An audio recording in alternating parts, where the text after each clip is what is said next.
The following is a presentation of the St. Louis Chess Club.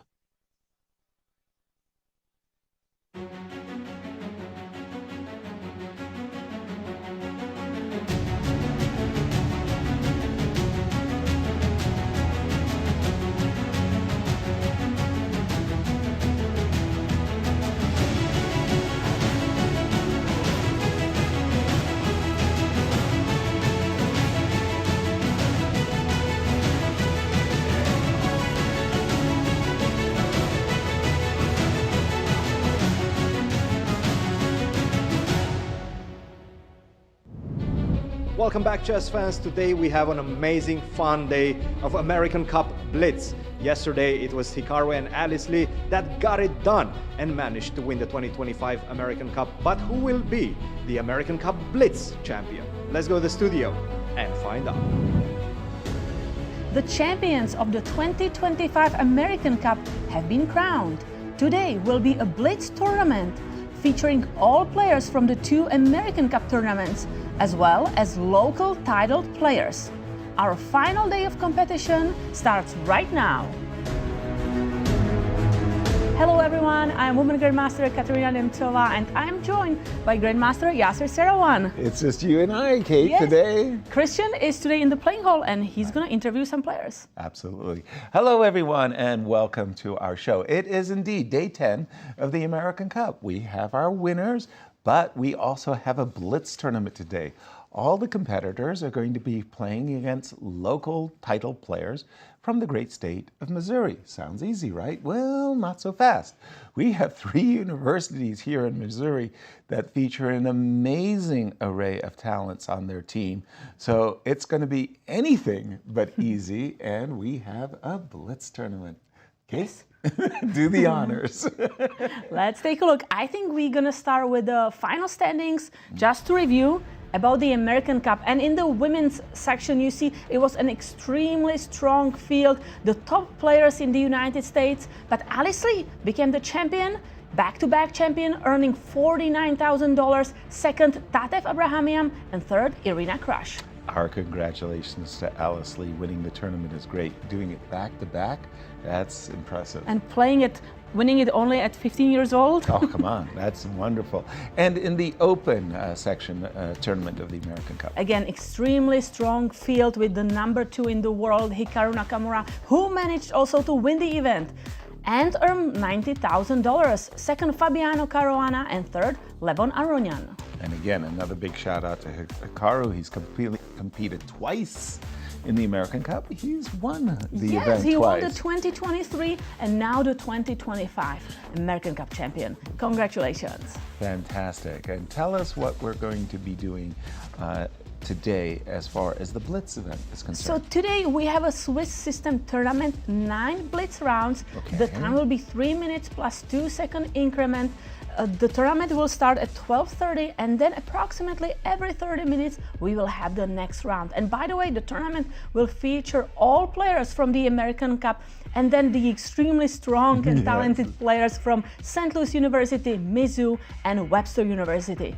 And guess what? Our commentary team will be represented by Var Akobian and Eric Rosen. Like you say, Cristian's going to be on site, the roving reporter, if you will, as Eric's warming up. Against Illia Nyzhnyk, we see also Kostya Kavutsky. Yeah, Players and I are saw, getting ready. You know, when you're in the Blitz tournament, you just expect the players are going to be playing a lot of Blitz, you know, whether the tournament started or not. But I guess they need even more chess. Right, just warming up. You see Tony Rich there, tournament organizer, dealing with the pairings, and we got a sneak peek at the pairings, and it's going to be amazing first round. It looks like absolutely boys versus incredible. girls. Yes, it's going to be Hikaru Nakamura against Carissaev, then Alice Lee challenging Wesley So, and Fabiano Caruana playing Irina Krush. That's hilarious. I just love that. I can't wait for this round. Hikaru versus Carissa, and those that's number 1 and number 1. And then seeds in the championships. Board number 4, Lenier Dominguez against Anna Sargisyan, the newest member of the U.S. team, women's team. Now, Anna, originally coming from Armenia, is going to Webster University. Yes, she goes to Webster. And like you say, just changing federations. As we see Var going by the cameras, Var, don't step in front of the cameras, man. How are we going to see? You see Cristian with and Michael, Fabi. Michael and Grigoriy, two of Fabi's trainers, you see there.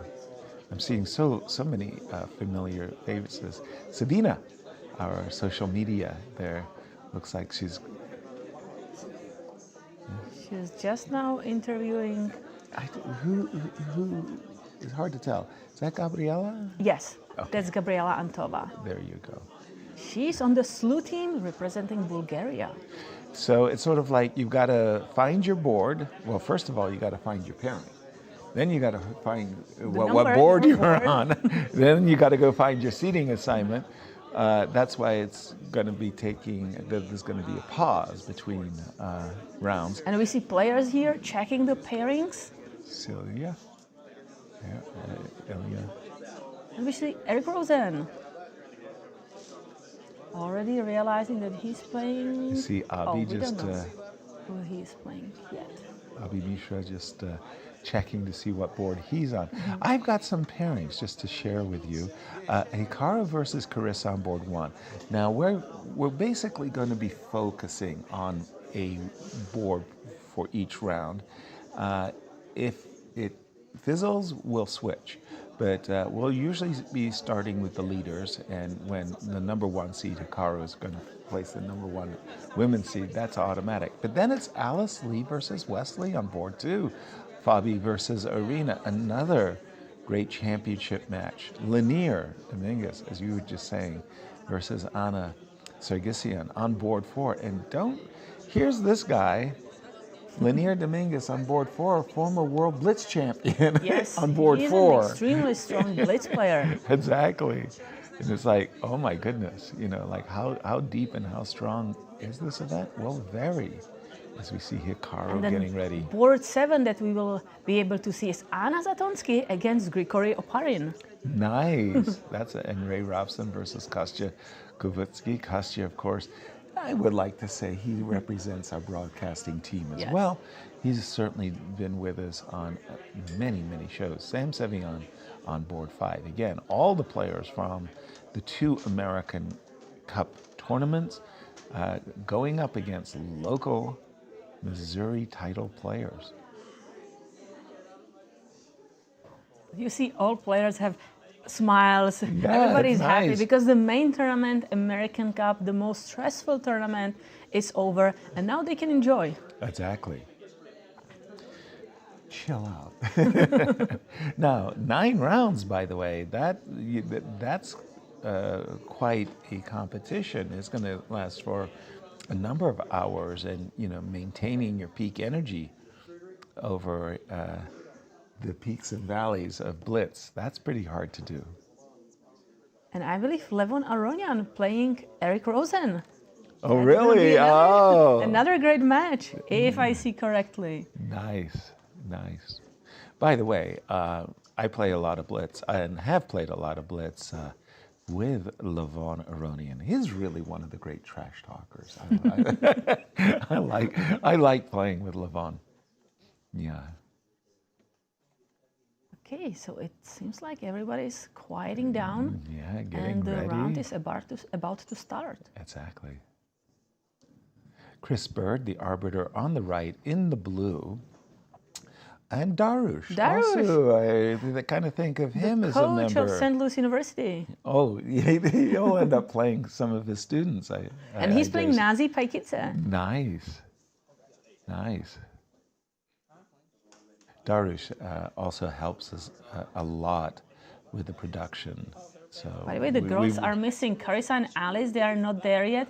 Did they go for an ice cream together? They're missing. How's that possible? But you're right, Wesley So is waiting on Alice Lee. Somehow that's cute, that Alice Lee is keeping your opponent waiting. Bobby Fischer was notorious for arriving late to his games. And Carissa, she is going to sit here facing Hikaru Nakamura. Yeah. I think we have some public announcements taking place. I don't know if we can pick up on them. I think they're only trash talking. She took her phone and I was like, what are you doing? Oh, it looks like Kostya needs to get scanned.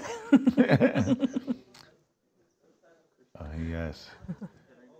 Yeah, I don't know. That backpack looks like it could be carrying a lot of...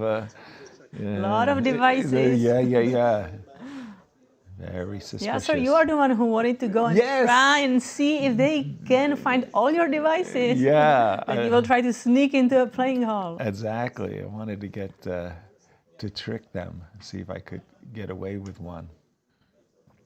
But they don't let me get out of the studio. No, you are needed here. And it looks like Kostya is good. He's ready to play. Yeah. So still only the two girls missing. Carissa and Alice Lee. No, there's one more chair. I think Sam Sevian. And the champion is waiting for Carissa, the number one women's seed. Now remember, of course, Carissa got knocked out in the semis there, elimination. So she's got a lot to prove. Uh-oh, I see And Alice they arrived and Carissa. together. So maybe they went for that ice Sisterhood, cream. right? Yeah. Now, the wonderful thing about chess, Blitz chess, I mean to say, it's by far the most popular format in the world. Amateur players around the world can relate to Blitz in the Park. Blitz is a lot of fun because everyone is going to make mistakes, no matter how strong you are. Yes. And it's about who can just take advantage Yes. of those mistakes. Yeah. So Hikaru, from a very, very young age, 6, 7, 8, 9 years old, was already carving a name out for himself as a Blitz player. And because of his New York City roots and connections, the hustlers. This little kid comes into the park and they say, no, not him. We don't want to play with Hikaru. Oh, Sam is here. Just about everyone. I mean, it really looks like an incredible field of who's who players here. So many recognizable. But you don't see players smiling like this when it's the U.S. champion. No, they're grim-faced. The Grand Chess Tour, everybody focused. That's right. That's right. This is the fun part. Yasser, happy birthday to you. Wow, Yasser. No, the whole tournament had to wait and sing happy birthday to me. Aw, please don't do that again. Oh my gosh, just my 21st anniversary. And they're off. Hikaru, 1, E2, E4. E5. We may Let's see go. Petrov? No, Bishop opening. To avoid the Petrov of knight F6. Okay, because Hikaru has developed his knight to F3, he is keeping in reserve the possibility of F2, F4. Because, whoa, no, already we're in a little bit uncharted waters for me. Queen F3. It's usually considered a great success by black to achieve knight takes C4. Let's see if Carissa, why else would you play knight A5? You have to capture that bishop, not, otherwise that knight is doing nothing on the edge of the board. C6. C6. Slow playing it for a single move. C6. Maybe Carissa is just delaying that decision. Bishop E7, D6. Well, she's definitely delaying the decision. H2, H3, just to prevent the tempo gaining move Bishop G4, which will hit the queen. H6, not allowing that bishop to go and pin the knight. Castles. Castles. I'm assuming Bishop E7. So Hikaru's idea is he wants Caruana to take the bishop, so then the d file opens, and he can put pressure on that d6 pawn. Rook d1. Whoa. Carissa says, I don't know what you're doing, but your king is on the king side. You've declared your address. I'm going to go after His Majesty. G5, G4 would be a tempo, and I could rip open the queen side, king side. Queen to E3, sidestepping. Yep. G4, we can block it with H4. Well, yeah, but G4, H4. Okay, that is a pawn that's kind of sitting out there all by himself. Ooh, H5. H5. Carissa's not backing down. She's saying, what I want to do is I want to play H4 and maybe G4. She's not backing down at all. Okay, Hikaru, what's your bishop opening? He can capture the pawn on G5. That pawn is up for grabs. Except H3 would be hanging.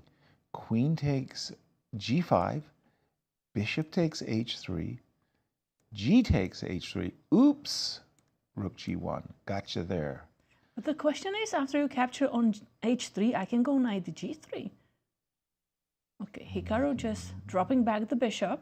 I don't know if he was fearful of a D5, D4 possibility, but here goes Carissa. Carissa is basically saying, all guns are blazing. I want to play G4. I want to win a tempo against your queen. And when I played the move G4, I'm capturing. And queen takes G5 was something maybe worth investigating. I think that was the time to capture, because now Carissa's pieces are exactly in those places that you want to have them. Exactly. Now G4 is ready, Rook G8 we can support. I mean, the queen on E3 is only under target. Okay, here we go. An attack on the flank is best met by a counterattack in the center. That may be the advice, but this looks like a very dangerous attack, and Carissa, you know, she just loves the attack. She doesn't have to be asked twice. G takes to open up to open up the king side, not fearing the effects. But at some point, G3. Wait. Hikaru. I don't know. He's allowing getting this pawn on H3. Yeah, I was about to say, at some point, you just want to get rid of this bishop, just so that it doesn't go anywhere. Bishop takes F7 and B4. This Queen is E7. great for black. Absolutely. Takes. F3. Hikaru is basically saying, I may have to evacuate. I was about to say, I may have to evacuate King F2. He says, okay, I'm going to stay on the king side, but you start to look at H4, G4, sacrifices against the G pawn. Okay, she's saying we need to bring another rook to the attack. So long castle and then Rook G8 to double the rooks. I think we're going to have to include A7, A6. I hate to waste a tempo on that move, but that is a pawn on A7 that's worth capturing after castles. Knight A4, immediately targeting the B6 square. Okay, castles. Castle, we need to bring that rook to G file. Absolutely. So who is first? I like Carissa's. I mean, that pawn on H3, always the possibility of sacrificing on G4. At least now we can go knight B6 and capture that light square bishop. Right. So it cannot be sacrificed on G4 in the future. Right. Queen C3. Hikaru says, no necessity. I'm not panicking quite yet. Maybe in a very short moment. Knight to B6. Okay, is it time? Do we like doubling? I like doubling rooks. I'm just looking at takes and D5. Ideas of idea could be trying to hiding the bishop somewhere. But first doubling the rooks. That looks good. You take, I take. Now when you take the bishop, I have to recapture with knight to make sure I'm guarding that pawn on E5. Right, knight takes, agreed. You give me one tempo, now I play H4. Well, I was about to say, there is Rook A5 to target this pawn on E5. We're probably going to play knight to D7, B4, and Hikaru's trying to get his attack going. What is Queen F6? Not quite sure. I thought I was sure Carissa was going to go F6, intending Queen G7 and a future sacrifice. No. Knight D6, so targeting that bishop, but no longer putting pressure on that. Clock times. Carissa 13 seconds, Hikaru 44 seconds. That's a significant disadvantage, I want to say, on the clock. Especially when playing Hikaru, who is extremely fast. He is. The good news for Hikaru's fans is this knight on F5 is a great blockader. And in fact, to avoid bishop takes F5, Hikaru just gummied things up on the queen side. I think Hikaru's done very, very well. He stopped Carissa's attack for the time being. And now it's White who's pushing the pawns and Wait opening a minute, files. what is this? Did Hikaru... He just cleared the square on D5 and the knight is coming to C7 to B6. That looks really good. Suddenly, this attack looks very, very dangerous. Queen check? Oh, and that is dropping a piece. We trade the queens, and there's a bishop and pre. And it's worse. Knight to E7, and more damage can be inflicted. Knight takes C6, and knight takes E5. That's a piece. And nice finish. I'm going to quickly go to the game of Alice Lee versus Wesley So. This is our board number 2. Alice Lee, just fresh off a fantastic victory in the American Cup. What's the clock times? 6 seconds for Alice, 18 seconds for Wesley. And Wesley's got this very, very nice pawn structure and a weak pawn on A3 that Alice has to deal with. And Wesley's going to offer the trade of queens. Oh, that was a bad move by Wesley. He should have played Rook queen to takes A3, E7. right? Yeah, exactly. Okay, he's now targeting the A3 pawn. Because we can take it because the queen will be overloaded. Rook takes B4? That No, just not win a yet. pawn. Oh yeah, no, That because wins rook it. takes A2 and queen takes B4. Okay, queen and knight and 5 pawns versus queen and bishop and 4 pawns. A 2-result game, but still some hard work here for Wesley. This doesn't play itself. Clock Alice Lee times? only playing on the increment. Alice Lee with 2 seconds and Wesley with 17 seconds. I'm seeing an upset in the game of Anna Sargsyan. She looks like she has won. Against Lanier Dominguez. On paper, Lanier was the big favorite in that game. Uh-oh, there's a check on A1, and she, queen H3. No queen H3. That's very surprising. Wesley wants to capture the pawn on G. And knight C3 to trade. Forcing the trade of queens. Good game. Nice finish. Where were other games going on? No, that's it. That's it? All the games are over. Okay. Just kind of, well, we'll get a rundown of some of the top results. But I see that Anna Zatansky lost to Grigoriy. Ray Robson over Kostya. Sam Sevian won his match. Fabi did defeat Irina Krush, by the way. So the only upset, Anna Sargsyan won with black pieces against Lanier Dominguez. How did Eric Rosen do? I don't know. We don't see know. other boards besides those DGT boards. And Var, we've got some skin in the game here. Our production team, we want them to do very well. As we got a very nice start. And Cristian has a guest. Cristian, over to you. I'm here with Anna Sargsyan, who just defeated Lanier Dominguez in the first round here at the American Cup Blitz. Anna, first of all, congratulations. That was a huge victory with black pieces. How are you feeling right now? Yeah, thank you. I mean, it was a very intense game, so I still feel very stressed. Obviously, I'm very happy to beat Lanier Dominguez. I wasn't expecting it at all. I was expecting a very easy defeat, but here we are. I think you're underestimating yourself a little bit because you're always very, very dangerous, especially in short time control. Do you do any special preparation for that? Do you play with your teammates? You're going at Webster right now. Confirm that. Right, I'm going to Webster right now. Honestly, last time I played Blitz, it was in World Rapid and Blitz, so 2 months or more than 2 months I haven't played at all. So, but in the weekend I played a classical tournament, so possibly it helped a little bit to play better today. Any expectations at all about the event, or you just want to have fun and count the points at the end of the tournament? Yeah, honestly, I just want to have fun. Not every day there are such strong tournaments. It is obviously very honor for me to compete with 2,700 plus players, hopefully. No expectations, just have fun. Awesome. Well, Anna, first of all, congratulations and good luck in the remainder of your games. Thank you so much. Guys, back to you.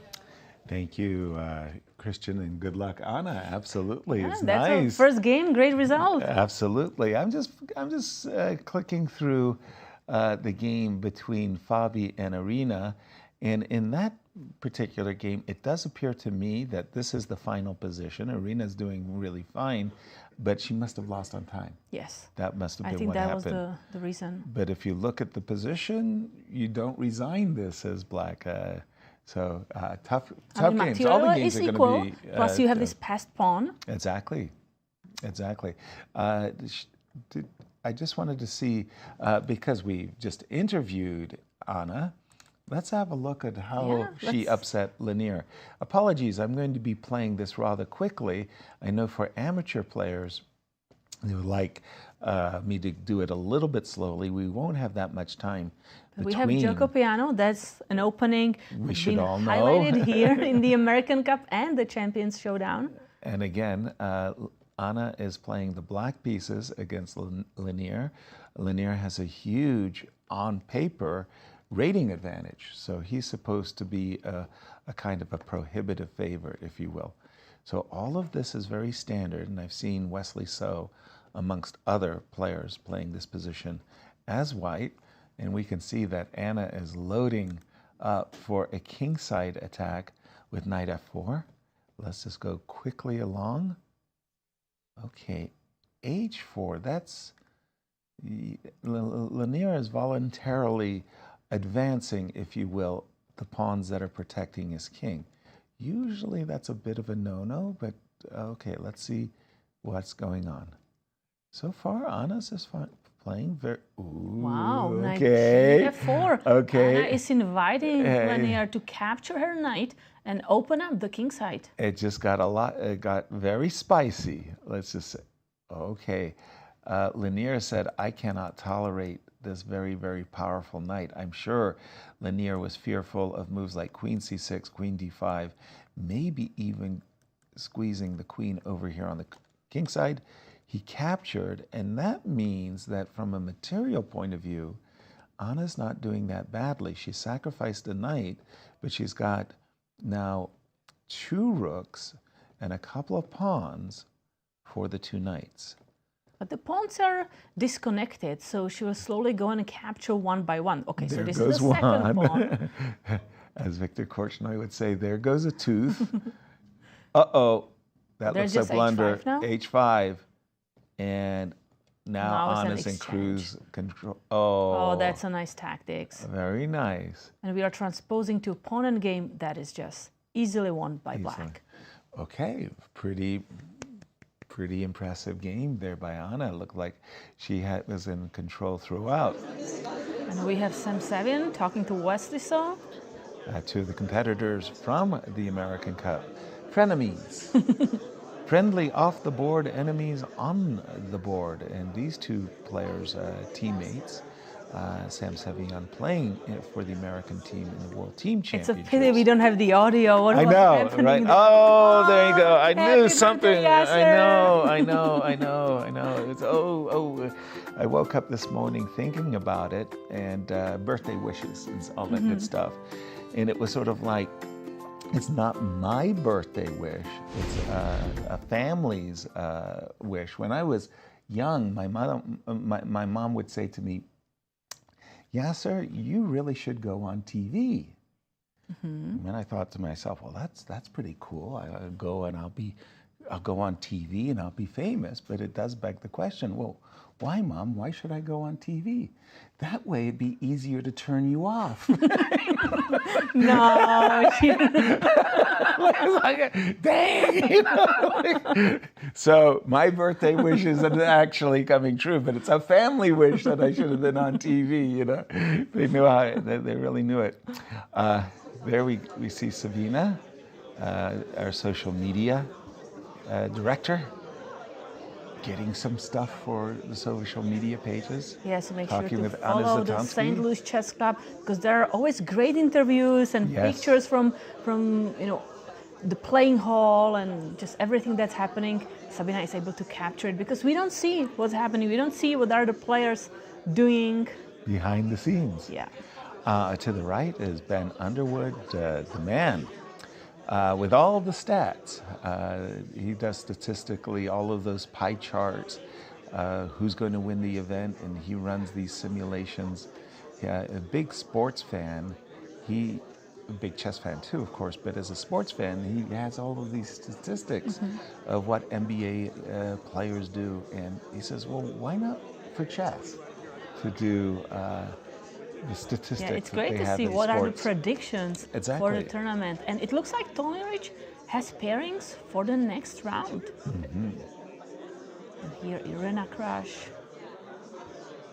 Again, I think Irina was playing a very good game with Fabi just now, and it wasn't the position that cost her, it was the clock. We've seen that in the American Cup, that Irina does have trouble with her clock. There's all of the players. Who are you playing? Who are you playing? Let's see if we have. We're gonna see a rematch. Abhimanyu Mishra against Hikaru Nakamura. Abhimanyu Mishra got his, feelings hurt in the American Cup. He certainly did. That would be board one, where we will see our top players. Hikaru, just what you were saying, he won the American Cup in great style once he got past his first round opponent. It was literally, as we said at dinner last night, smooth sailing for him. But that playoff, remember, he lost the first match. He was completely lost after, and he just managed to trick Abhimanyu Mishra with a fork. Yes, at the very, very end, indeed, that was exactly what it was all about, was that fork. And Mishra will have white for this game. And again, Mishra was just a move, 2-3 moves away from pushing Hikaru into the elimination bracket, where the history might have been rewritten, except for that one fork at the end. And then we have Wesley So against Vasif Durarbayli. That'll be a nice match. Viktor Gazik against Fabiano Caruana. Nice. Levon Aronian, Mikhail Antipov.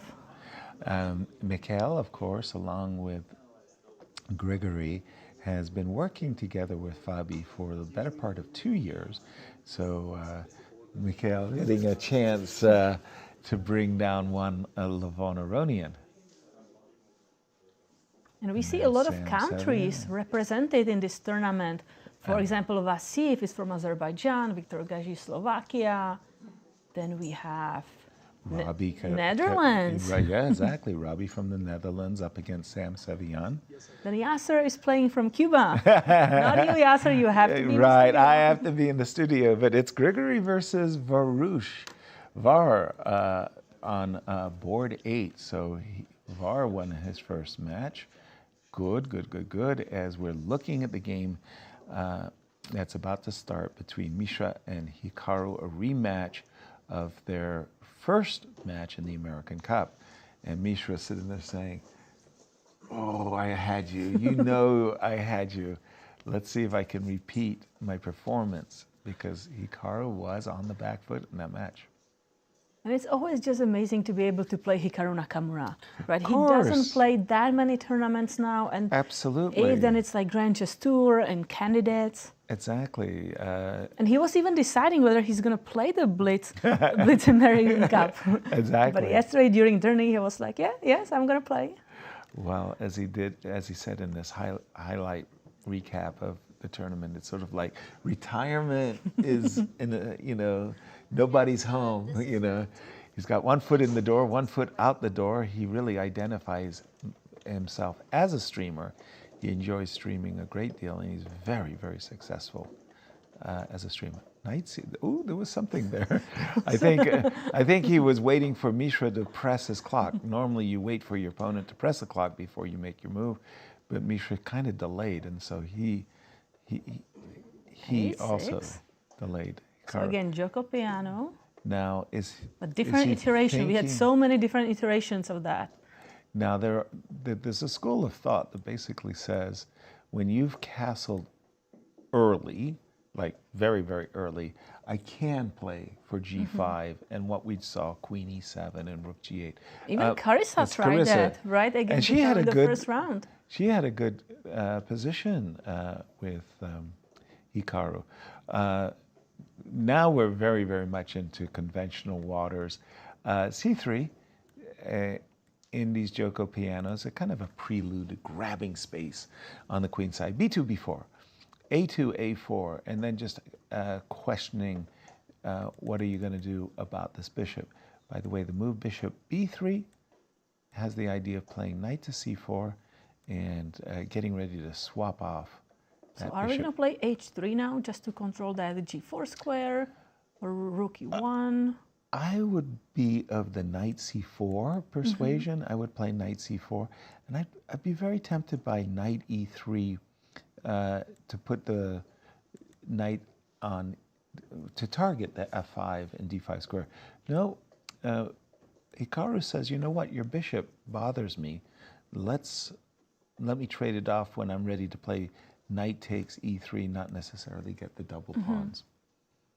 A key question in these moments, and you always have this in your mind, should I be playing bishop G4 or not? Because at a certain moment, white will play H3 and they'll just take away that opportunity. Knight G4. Knight G4, that is unexpected. And so if you play knight D5, yes. Are you going to move king H8? I would kind of imagine I would play knight to E7, get rid of that knight so that I could retreat comfortably to F6. Knight E7, a good idea anyway. It's not like B5 with some terrifying threat, but it's just whenever your opponent's making a pawn storm, whether it be on the king side or the queen side, a good idea is to get out of the way before the pawns get there. And I feel also that usually when the knights start to retreat, we want to push for D4. Yep. Is that the situation now? Do we want to play D4? Very much so. First, I guess Mishra just wants to clarify matters, but I liked your move D4 very much.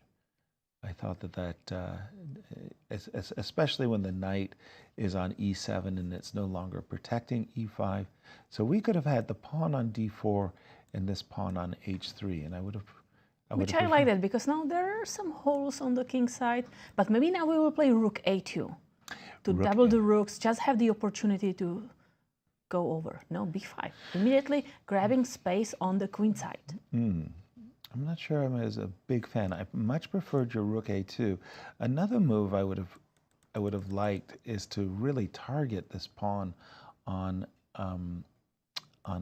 F7. Something like knight D2, knight. Whoa, Mishra has a completely different approach than what I would have taken. So on one hand, I can be playing queen B3 afterwards because that square is clear now. Right. On the other hand, I don't think I want to capture on A6, so that pin on that pawn is not doing much. Right. I'm not sure what the knight is doing on E7. I could play knight One on thing G6. you have to be careful. You can E7. knight E7. I'm worried you may run into knight G5. Knight G5 check. Bishop takes F7. Yes. Because I'm then sure I can you're right. go there with the queen to H5 and attack your king. I'd probably be tempted to play AB, trade a pair of rooks. Wow. Rook A7. Okay. There was something about the pin that Hikaru didn't like. He's prepping the move b6. Well, as you said, queen b3 sure would have my attention. Just trying to create some weaknesses on the center and the king side. Yes, queen b3 looks nice. I'm still looking maybe like knight h2, clearing that file to attack f7 more. Right. But I don't like retreating with the knight. Yeah, but it does invite queen h5 on a good day. And as you said, knight h2, rather brutally direct approach. d4. d4 in the center. Coming back to a move we liked a lot just a moment or two ago. By the way, Abhimanyu only has 35 seconds. Hikaru 1 minute 5 seconds, 30 seconds advantage. This is what makes Hikaru such a very, very dangerous blitz player. You think you're doing well. You're just playing with him. You're meeting him here, you're meeting him there, you're meeting him here, you're meeting him there. But then you're 2 minutes down on the clock. Exactly. And chess is not only won on the board, but also with the clock. Exactly. And queen b3, by the way, this sets up for b7, b5, b6. So pay attention. And Hikaru says, okay, just when you're not expecting it, your rook will be on the a file.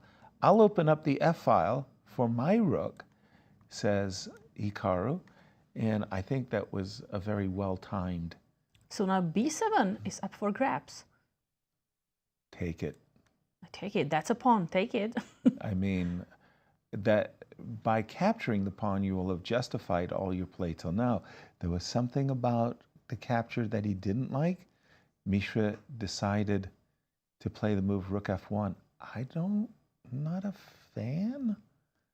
I'm worried that now e4, E4 queen g5. On the board. Maybe we can even trade the rooks and then queen h4.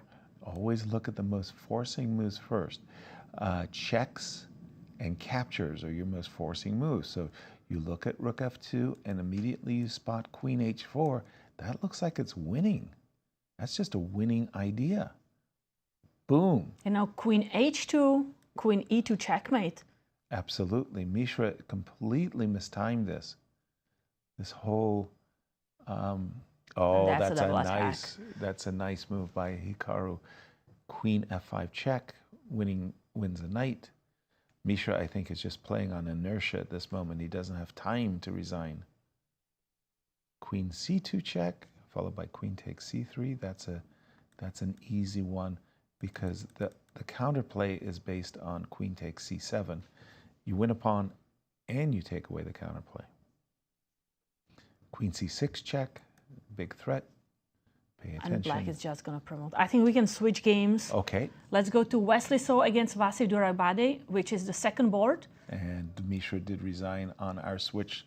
And let's get a... Wesley's a piece up? Wesley, 2 pieces up. 2 pieces, excuse me. That's a lot of pieces. Check on a5 and knight takes d5. That looks pretty simple. No, let's go to board 3, Viktor Gazik against Fabiano Caruana. It's not that clear there. Okay. And both players having little time. Viktor 4 seconds, Fabi 15 seconds. Ooh, but he just played queen e3, allowing knight g4. What is that? Knight g4, rook takes e6. Ooh, f4. f4. No, that's a nice move. No queen takes f4. Knight d7 is a discovered attack. Pawn takes g4. Maybe yeah, knight so they g5. don't see the board. Oh no. Oh no. So we can see the playing hole here.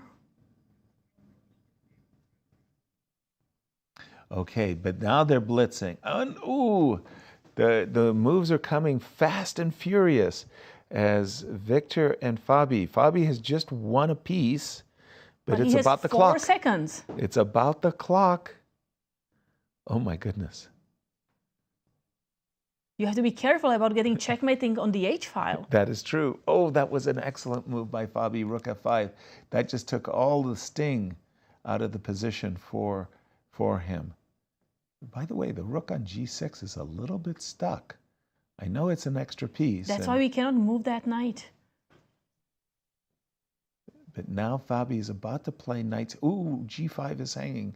Queen takes g5, releases the rook.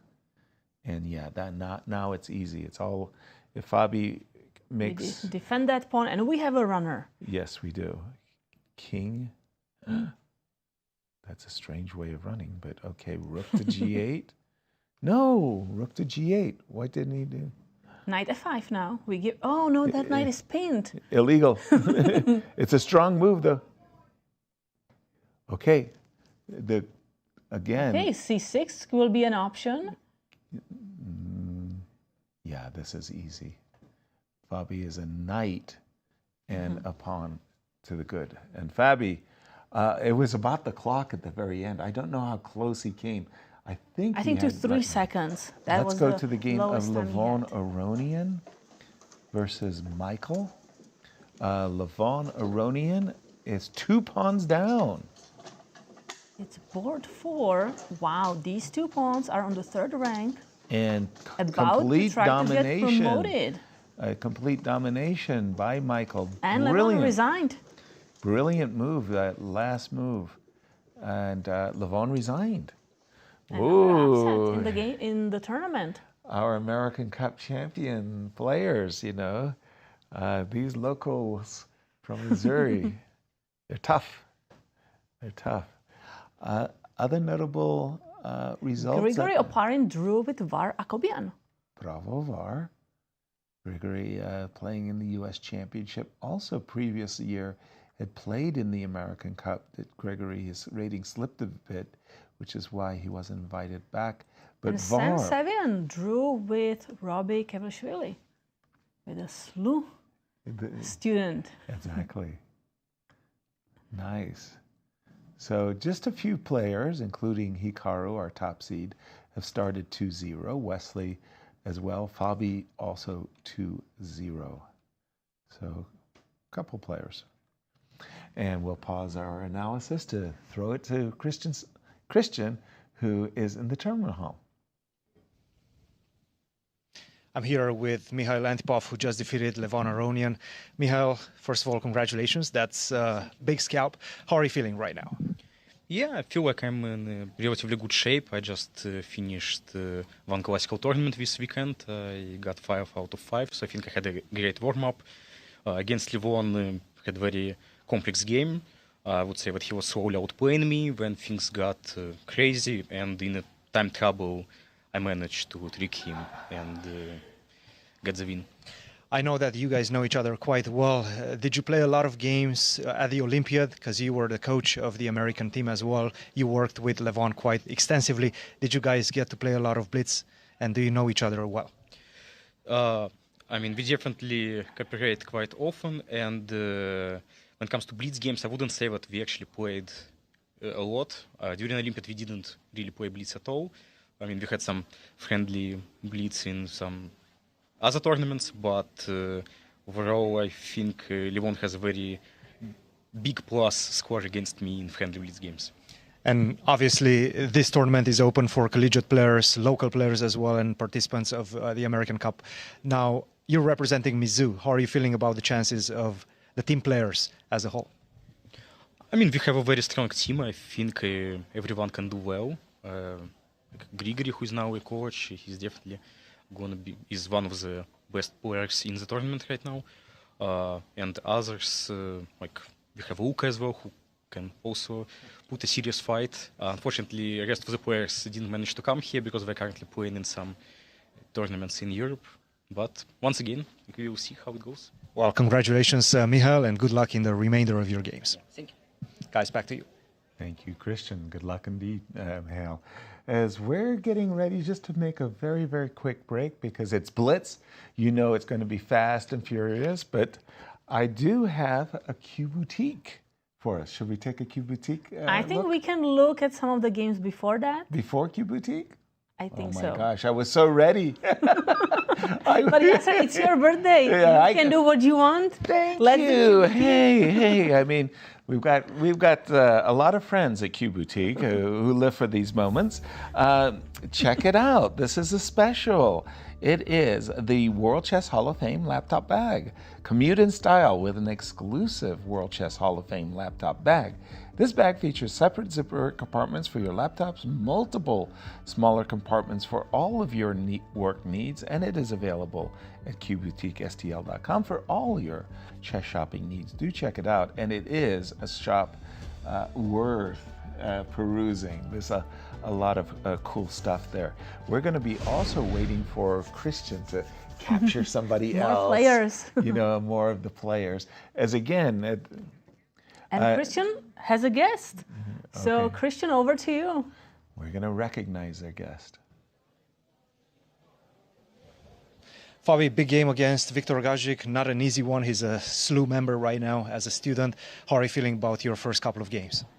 Not the smoothest, I guess. Not bad. I mean, I think already we're seeing some upsets at the top. I don't know exactly how many upsets, but I did see Lenier struggled in the first round. And I have good memories here. Last time we played in this room, the Blitz, in was 23, I think. Yes. I scored Also 8.5. St. Louis Masters. Yeah. But 8.5 out of 9 in the last American Cup Blitz here. So pretty... How are you feeling about the potential of defending the title? I believe you are the champion, you're defending the title. You said in a previous interview that if you lose the grand finals, now you're going to feel good because you can play and defend the title here at the American Cup Blitz. Yeah, 3 years. Yes. 3 years in a row. Yes. Nobody else has ever won this tournament. Well, actually, no, I tied with Levon once. But this is my tournament. That's pretty good. I'm the world champion of the American Cup Blitz. Beautiful. We'll leave it at that. America's first. America's first. We'll leave it at that. Back to you guys. I'm glad you got that sorted out. I mean, I was getting confused. He's the champion of the American Cup. I mean, that confidence, wonderful. You inspire every day, Fabi. What can I tell you? Very nice. I'm looking at just reviewing the game that Wesley So just won, and it was just one of those nice games where you get your opponent to misplace the piece, and then you trap them. Very classic example there by Wesley So. Just this combination of that really kind of stood out. This knight on A4, take a gander at this. Rook C6. Taking control of that B6 square. Exactly. Now it's not going to go back there. Now you say to your opponent, I just took your pawn. I've got counterplay. Wesley said, no, you don't. Because where is that knight going? Yeah, because when I take the pawn on G2, this bishop controls and protects this knight on E7. So I'll just take the knight. So rook takes B3, knight B2, and Wesley went on to win a very smooth game. So nice play. Who's in top form? So Wesley will try to challenge Fabiano and try to win the event. to stop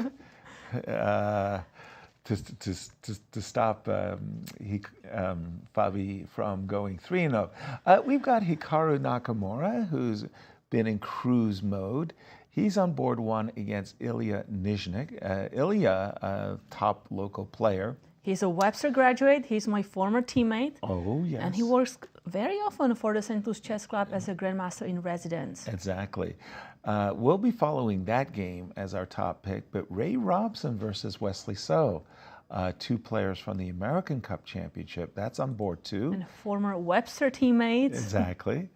Aryan Chopra versus Fabiano on board 3. And Mikhail versus Sam Sevian, board 4.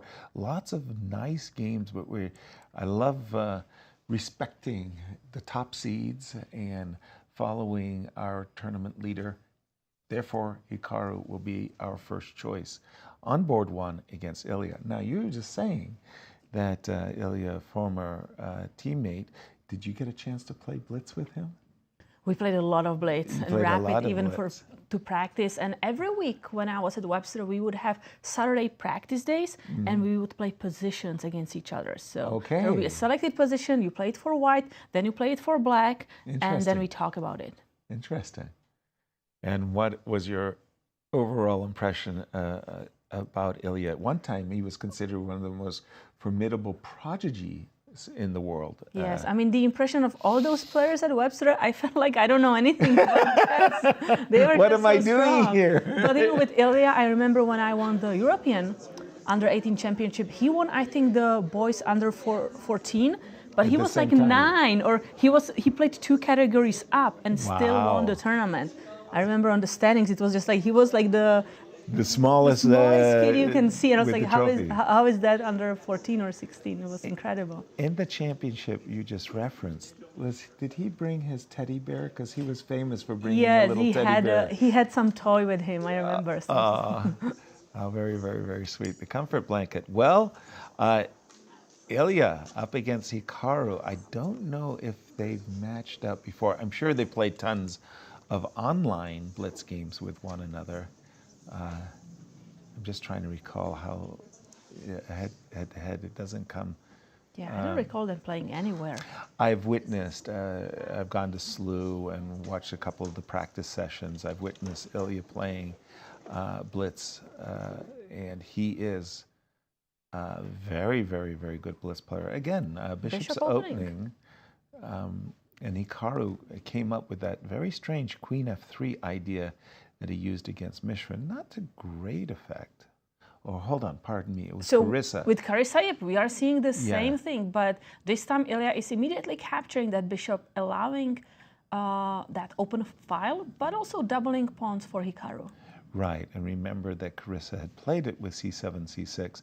Also, Carissa had gone hog wild, g5, h5. I want to checkmate you. She had a very, very serious, very dangerous attack against Hikaru. Hikaru had to play very well, which he did to win the game. Knight d7. Okay, essentially this move says, I want to stop you from playing c5, and I don't know what your queen is necessarily doing on f3, but in case it wants to do anything, I'll play queen f6, and I will play queen to g6 as well.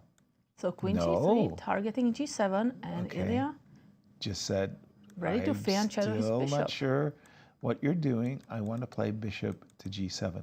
By the way, h5 weakens the square g5, but because the knight has already committed himself to e2, Illia is saying, I'm not worried about your knight f3, knight. Long castle. Wow. So we will have attack on the opposite sides. Absolutely. Well, the king looks pretty snug over here, if you ask me. Now, if I'm in Illia's shoes, I am thinking instantly about the moves a6 and b5, as well as queen e7, c6, and b5. I noticed that Illia played a5, and that I'm just not a fan of, full stop. Queen to e8. Again, I would have much rather have had my pawn on a6 so that I could open up the queen side. Right now, it looks blocked, right? So Illia is realizing there's not much I can do on the queen side. Let's turn our attention to the king side. f7, f5. I was expecting that Hikaru was going to play queen to f2, followed by knight to d5. Instead, he put his bishop on g5. I like controlling that c5 square. Still, I prefer white. I'm starting to like black, because if Hikaru now recaptures with the pawn, I have nice bishop g4 and knight e6. I was definitely going to recapture with the knight and capture with the rook. I know you have bishop f5 and e4, but here I think I should be somehow playing rook to e1, bishop to d2, bishop so first, to c3. b6 Illia played, so there is no c5, right? No break.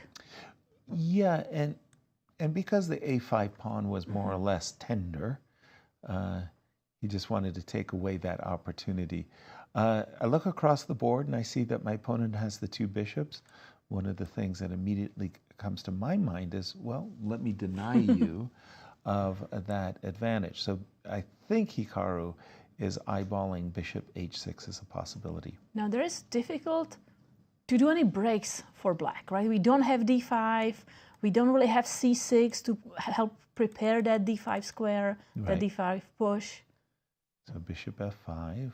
Maybe just king h7 now, not allow your bishop h6 and Something see what you want to do. Yeah, I had expected that the rook would just drop back a single square, just so that you didn't have to move e4. The problem by moving the rook all the way back to e1 is the rook on d1 is potentially trapped. A good tactical awareness there by Illia, and you saw that Hikaru took his move back, so to speak. Played rook e3, rook e8, and we've caught up with the players. Now black has very nice bishop on g7. This diagonal very nice is bishop. Quite appealing. Now we need to get the queen to that diagonal as well to have some dangerous ideas. Yeah, now you understood why I was going to reach across the board and trade off. Now anytime you go bishop h6, luckily my rook is moved, so I can hide my bishop on h8. Yeah. Okay, rook e1. So I'm looking, and I'm not really excited by this knight's prospects on the queen side anymore. I start to think about knight to d4, as well as knight to a7 to c6. Maybe my knight will be a little bit better on the c6 Also, you wing. just want to capture the pawn on e4, right? I know you like to improve your knight, but... Right, I am also, of course, thinking to capture the pawn on e4. Are the clock times a factor? So Hikaru 1 minute 33 seconds, Illia Nyzhnyk 30 seconds. So again, Hikaru has that 1 minute advantage. You see that all the time, but you could say that Ilya's played a good game. You could say that Karpov's played a good game. They both played a good game, but Hikaru's taken a minute less. He just plays very, very fast. And in Blitz, when you're a minute behind on the clock, normally speaking, that can be a fatal situation. Now, Illia did not capture on f3. He is thinking that after takes, bishop to g4, whoa, and that... G4 and resignation? Yeah. The bishop's trapped. If you take with the pawn, takes on e4, the bishop's trapped. You're just a piece down. Wow. Illia didn't want to see any more. That's it. We're going to switch our game. We're going to go over to Fabiano Caruana, board 4, because Ray Robson just made a draw. Board 4. And both players only 26 seconds. Ooh, just trying to get a pawn count. It's a piece. Yes, black has is extra a piece. 4. 1, 2, 3. 2 pawns. That's not enough. But a pair of bishops. And as well. That is... Fabi's losing, simply losing. Queen f4. And what's making it much more difficult for Fabi is this bishop is a tremendous piece. Really, really... clock time, sorry? You said so it was get both players 15 seconds. 15 seconds. Oh, well. Never mind the positional niceties. You just got to move fast. But black is still thinking Bishop now B6. only 5 seconds. Bishop B... What? Wait. Oh, because there might be some checkmating on ideas. H2? Wow. Look at that clock. So now 8 seconds for Fabi. Knight takes C5, is he going to capture the bishop? F3. G3. G3. Queen takes. Okay, he just... And F2 is hanging. Yeah. Fabi is playing for time. He's got nothing else to do. He's lost. It's a losing position. Rook, knight takes B2 on black's agenda. There it goes. That's another pawn. You cannot develop the rook. There's another pawn on A4. Knight comes back, threatening knight F2 check. Huh. Knight C5. The rook is going to come. Oh, that's a good blockading move. And rook to C. Nope. A lot of trades. Now it's an extra bishop. Precisely. I think that says enough. It's an extra bishop. A4 is hanging. Why didn't you take A4? Because he wants to trade rooks. No, thank you. Take on E6. Fabi's just playing for the clock. And he resigned. Never had a chance. Fabi never had a chance in the last 20 moves that we saw. Where else would you like us to go? So Ray board Robson, 5, Wesley Mikhail So draw. that's a draw. So Board board 5, Antipov against Sevian. Few seconds left there. Okay, and it's a board full of pieces.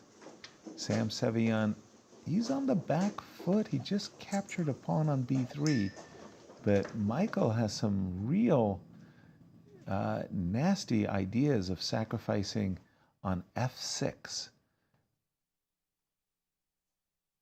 Rook takes f6. Rook takes f6. Rook takes f6 and rook takes h6 checkmate. That was the nasty idea. You're threatening mate thanks to this bishop on b2, and no time on the clock. Sam had to give up his queen. He couldn't recapture the bishop because his rook was hanging On d7, and it's a winning position. Queen takes h6, queen e6, queen g6, and h6. I think Sam will have to resign. and some results. Wow. Nice tactics. Hell, 3 out of 3. Not bad at all. We're just gonna, we were fortunate enough just to catch that combination, and I'll show it on my board. Okay, this was the situation. Sam's doing fine until he found this blunder. Rook d7 allowed a great opportunity, which Michael immediately spotted. He had only like 8 seconds on the clock, so you really need to be very sharp to punish your opponents for mistakes. He sacrificed an exchange because he saw this beautiful tactic. Rook takes f6, attacking the queen. If we trade queens, I'm not recapturing the queen. Checkmate in the corner, thanks to this bishop. Wow, that's pretty. Sam had to give up his queen, but after queen takes f6, there's no joy in Mudville. This rook is hanging to the queen, and Michael went on to score his 3rd victory out of 3. Any other I'm looking at another tactics in the game of Robby Kevlishvili against Grigoriy Oparin. Grigoriy Oparin with 2.5 out of 3. But let's wait because Cristian is with a guest. Cristian, over to you. I hope you guys are having as much fun as we are. I'm here with Wesley. Wesley, 2.5 out of 3. Decent start so far. How would you assess it? Yeah, it's pretty good so far. I mean, I'm taking all the chances I could get. I mean, I was never really winning against Ray in the last round, and he's very determined to bounce back. Obviously, what happened in the tournament where he had some very unlucky games. And this is a very strong tournament, and it's fun to play. And I actually wanted to ask you why you are not playing. Make the tournament a bit stronger. They're not letting me. So unfortunately, I need to be here taking interviews from you. But maybe next year, who knows? Maybe I can convince Yasser as well to play. Would you like to see Yasser in the competition? Yasser? Yasser, yeah. It's his birthday also. Oh, yeah. He could play on his birthday. Happy birthday to Yasser.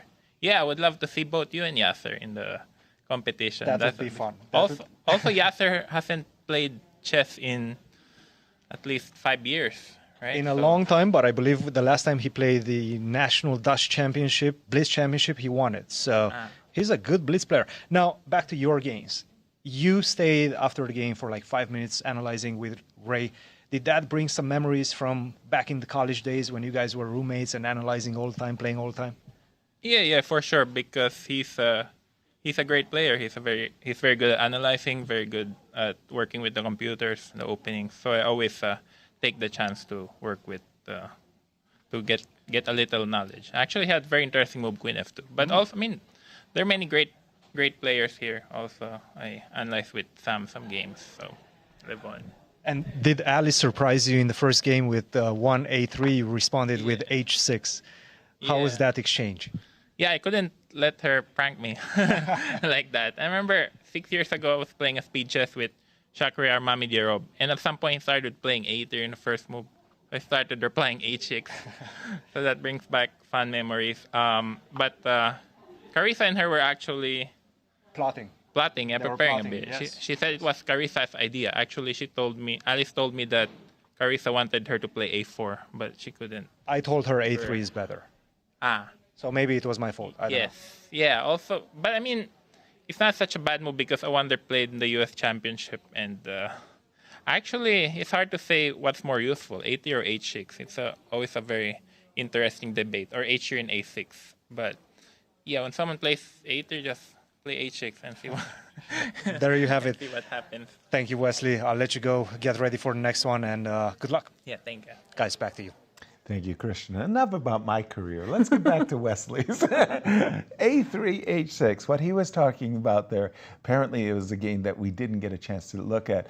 Alice Lee had opened with the move A2, A3, a kind of way of saying, look, I don't know what I should do with white, but I know what I'm going to do with black. So I want to play the black side of an opening where I'll prove that A3 is useful.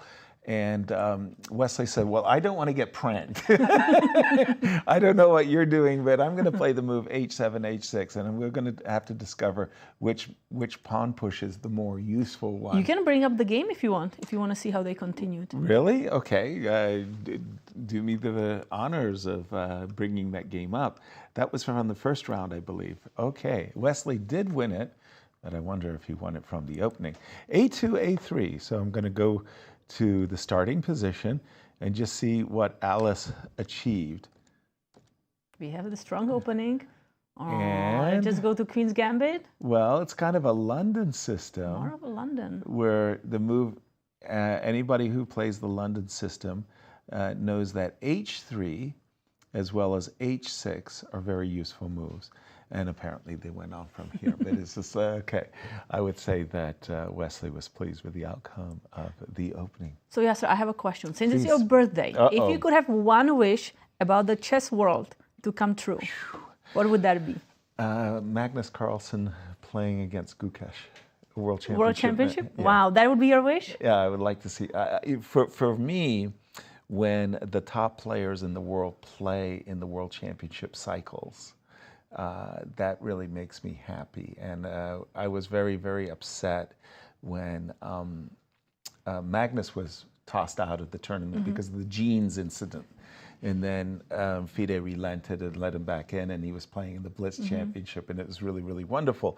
So today, you could say that the whole of the subcontinent of India are very proud of their players with very good reason. There are just so many strong players now. And their world champion Gukesh. But there's a kind of an asterisk that, well, Magnus wasn't in the cycle. Yep. And for that matter, Hu Yifeng, I would love to see her, the greatest woman ever since Judith Polgar. Yeah. I would like to see her playing in the Women's World Championships. And what time control would you like? Just the classical as it is right now, or would you be in favor of maybe more time controls? As Magnus was saying, he wants to be the best chess player in all times of chess controls, not just the classical chess. I would be radical. I would go with the chessable format. The chessable format is a day of chess, involves a set of games. You play 4 games. The first to 2.5 wins the set. The set is essentially 20 minutes plus 10 seconds.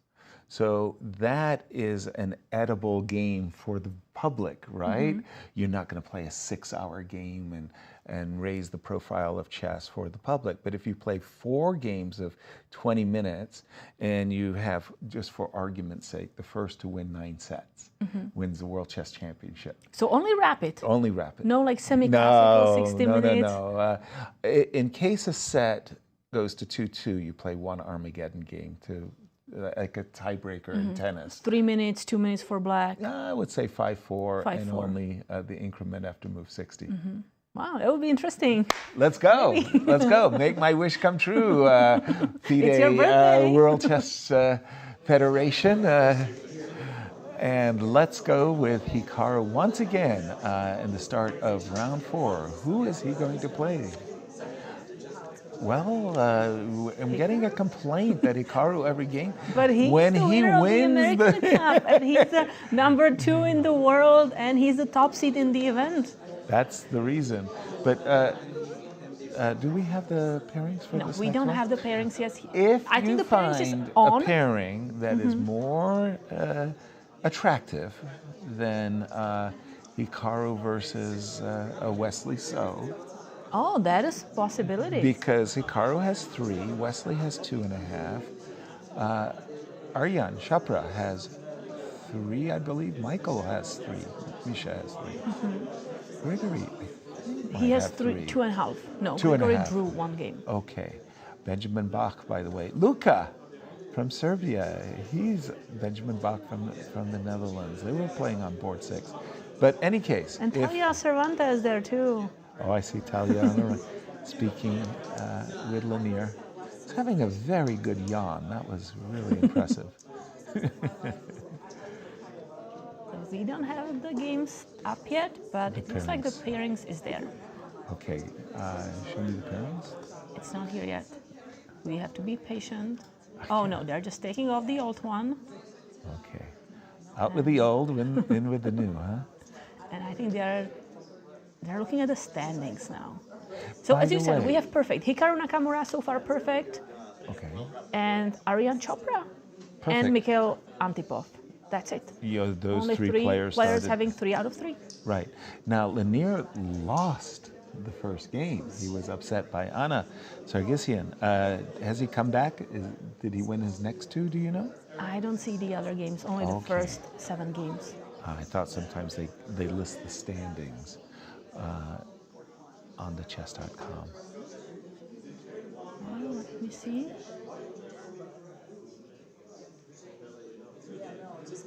No. Nope. But we see Ray Robson sitting at the board, the only player. Maybe focused because he didn't get to play as much as he wished in the American Cup. Absolutely.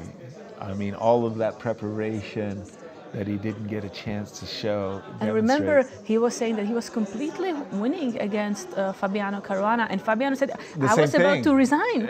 Yeah, but then I decided to play, and Fabiano managed to complicate things and I think make a draw and save the match. Save the game, save the match, absolutely. Kind of looks a little bit bored. A little frustrated. Like, come on, let's get going. Maybe tired. Games, the in-between breaks take too long. Follow the name there.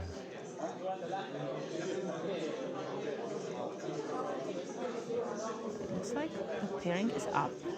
So let's see if we have the games here. Oh my gosh, Luka is on the crutches. So Hikaru Nakamura was relegated to the second board this time. No. Because first board is Aryan Chopra against Mikhail Antipov. Now that's just wrong. That's just wrong. Wesley So and Hikaru are on board 2. Would you like to feature Aryan and Mikhail on board 1? No, I think we need to stay with Hikaru against Wesley. Okay, ladies' choice. Grigoriy versus Ray Robson, also a very good matchup. Illia versus Dariusz. Yasser against Fabiano. My namesake, Yasser Perez from Cuba versus Fabiano. Levon Aronian. Against Nikolozi Kacharava from Georgia. Easy for you to say. And Luka Budisavljevic. That's more complicated. There you go, against Lanier Dominguez on board 7. We're going to be on board 2. We're going to feature Wesley So versus Hikaru Nakamura, 2 of the pre-tournament favorites in the American Cup, I would say. But it was, as we know, Hikaru who won the championship. Maybe Wesley will have something to say about it in this Blitz game. But how do you, if you're on board 1, you're the top seed, and you win all your games, how do you get relegated to board number 2? What's up with these arbiters? I mean, I'm going to have to join their YouTube channel and give them a scolding. And Wesley is slow. He's trying to find board 2. He's wondering, why am I on board 2 and not on board 1?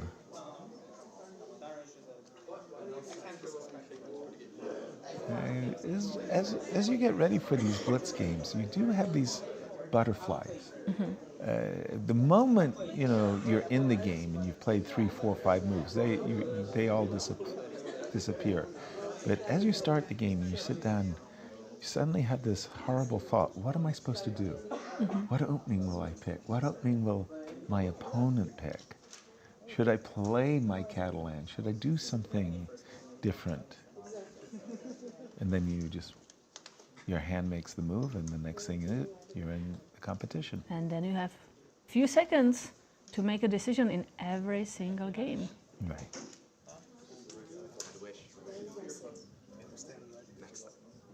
So I see some players are randomly getting selected to be wanted. A second, to make sure a second they time a don't security have, check. Yeah. any electronic devices on them. Right. Unfortunately, we do live in an era where such protections, such things are necessary. And we want to make sure the game is fair, right? That's what we always want to see. Was that Richard just walking past us there? Richard was Richard Pointer was one of the bell ringers in the tournament. Deputy technical director.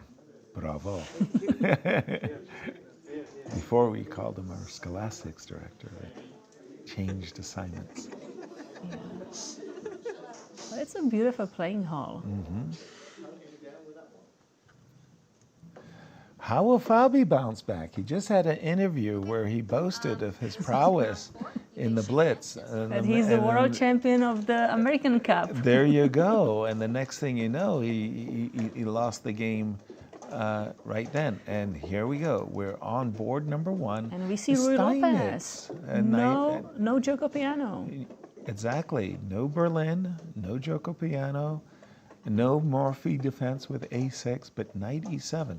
This has recently become topical. And again, don't ask me why the fashion of the openings changes in the way they do, but why do you spend two moves going knight to E7 to G6? Well, because you like to control the F4 square, the E5 square. Exactly. And you like to essentially get an ending after queen takes B6.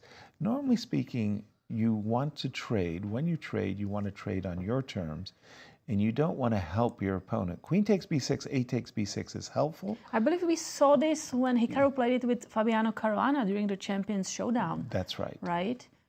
He chased Fabi's queen around the board. I think Fabi at a certain moment went queen E3, and there was a queen C5. Queen D6. Queen D6. It was pretty funny.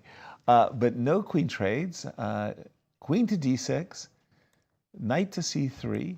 Castle. And what you would like to do is control this knight. F2, F4, taking away the E5 square. Oh, I noticed A3. Well, you knew that Wesley was going to drop his queen back. Pardon me, Hikaru was going to drop his queen back to D6. Wesley said, okay, now I will trade it on my terms. I'll lure the bishop to a vulnerable square where I can play rook to D1 with and that's the last piece I need to develop. Exactly. Then white completed the development, and it's time to maybe play F4 but knight F4. Okay. Black wants to capture the bishop. Normally speaking, I don't want to allow that in this specific position. I just wanted to check the move rook to D1. Yes, in this specific position, if knight takes E2, Knight takes E2. What I'm thinking is Wesley is going to hunt down this dark squared bishop and play bishop to F4 and bishop to D6. Now, if you can get a clamp with a rook on D6, so for example, bishop F4 followed by bishop D6, that means this guy on C8 has no life. Very uncomfortable. That's right. Has no life. And Wesley is going for that plan. Yep. So from Hikaru's point of view, I would probably find myself drawn to a move like rook E8, bishop to D6. And what about move F5 right now? I think it's asking too much of the position. F5, bishop to D6, bishop takes D6, rook takes D6. Give me that pawn. Give me that pawn, knight to C3. And again... Okay, and just that rook blocks the development of that bishop. Exactly. Now, I think that Wesley was reluctant to play bishop to D6 in this position because bishop F6 would have been a double attack against the pawn on E4 and the pawn on B2. With the move knight G3, he's now ready primed and ready to play the move bishop to d6. Bishop f6. I'm assuming Wesley will play the move b3. Not to allow bishop takes b2. Clock times. 1 minute 50 seconds for Wesley, 1 minute 20 seconds for Hikaru. So Hikaru is now 30 seconds down. First time that a player has been managed to keep pace with Hikaru's incredible blitz speeds. I'm thinking d5. Yes, you just give the pawn away, develop your pieces, play for the move rook c8. You've got the two bishops. Yes. That's a very good compensation. And that bishop on f6 has a nice diagonal. There are weaknesses in the position. Exactly. c2 and potentially a3. So I think that Hikaru is going to say, I came out of this okay. I'm a pawn down, but I've got sufficient play. Rook d8. Now that's a surprise move. I would not have expected that move. I would have expected something along the lines of rook c8, but there must be a specific reason why Hikaru wanted a pair of rook straight off. I would not allow knight takes f6 check, even at the cost of bishops of opposite colors. So probably bishop e7, just drop that bishop back. e7, very, very good move. I was looking at bishop b2 for a very concrete reason that I want to control the c3 square. But bishop e7 is very, very decent as well. So now Wesley can start by capturing that bishop because that's a check. And he did. And again, I'm a bit surprised. Okay, bishops of opposite color, the drawing margins are incredibly high. But for me, it's play on two go. I mean... Also, Hikaru has only 35 seconds, Wesley 1 minute 22 seconds. Almost, 1 minute advantage, 40 seconds advantage. King, something like rook f1 so that I can play king f1 and king e2. Oh. The good thing is that after rook c1, that bishop is guarding the rook, so you cannot do anything like bishop takes b3. Exactly. There's no pin. Exactly. And I will just improve my king, go to the center. c2, c4, so that you can play bishop c3 next. Again, the draw margins are very, very high, but still it's an extra pawn. It's a very healthy extra pawn. By the way, the last move had a threat of g4, g5, and that would have been a second pawn in Wesley's pocket. Now Wesley is thinking to himself, okay, if I go king e3, the bishop could go to d4, but if I go king e3, there's a rook going to come to d3 check. You don't want to see the move b5, and maybe it's useful to just keep this pawn on the 7th rank. Okay, I'm expecting king e2. g4. These are moves that White needs to play to utilize his extra pawn. By the way, king e3, I don't want to call it a threat, but the intention was to play bishop to d4. So bishop d2, right? I think bishop it's d2 is an excellent move, bringing the bishop to e3. I've been focused myself primarily on the move g4, and it's not, because I'm thinking that if I play g4, I can target the f6 pawn. Bishop e3. And now this is a very nice setup. Rook c3, guarded square on d3, and now we will start running with the pawns. b4, b5. I agree. Let's go. Let's go. Snap, snap. Now Wesley lost a lot of time, so now Wesley is with 12 seconds, Hikaru 28 seconds. Well, he got around to it. He did play the move b4, king to d3. Okay, no. I would like to have brought my king a little bit closer to the queen side. I think king e3 will be played now, yes. Yep. But now keep in mind, it's about the clock. There's no question Wesley is for choice. 8 seconds for Wesley, 30 seconds for Hikaru. 8 seconds. Okay, h4, h5. What are you doing? Wesley is giving up on c4 because he captures on f6. I don't like... Okay, he's got a pass pawn on h6. He's going to go king g5, king g5, king h4, g5, h6. So he can set up a pawn on h6. But I will keep my bishop on that d1, h5 diagonal. Right. I think this is just draw. Bishop e2, I'm just going to move back and forth.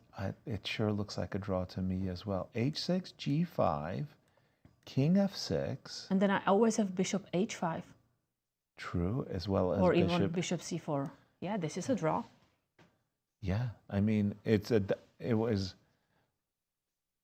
I'll probably, yeah, but there's nothing to do. The bishop is just going to be anchored on the c6 square. Yeah, this is an easy draw. Okay, so this let's is jump a good to read. game 6. Levon Aronian with Nikolozi Kacharava. And we have a draw there. A draw has been agreed. Levon has what? Levon has two pieces for a rook, but he's a pawn down. Now, can the pawn promote? That's the question. Because it now sure looks dangerous to me. E7, check, and knight d8. Why didn't he go check and knight d8? Ah, bishop e5. Oh, that's cruel. And that's a winner. Mm-hmm. That's a very powerful fork because the bishop is also guarding the pawn on h2, but it didn't happen. So maybe...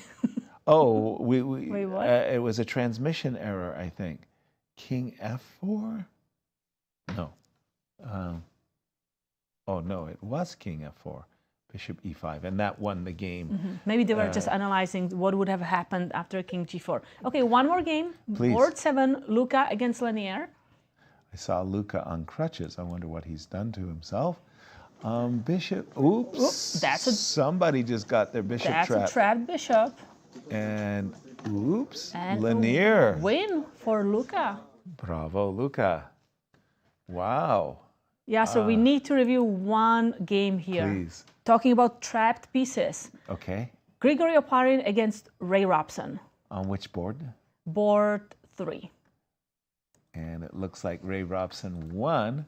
And So you want me to take it from the top? You can take it from move 22 or 20 or from top. I'll do it fast.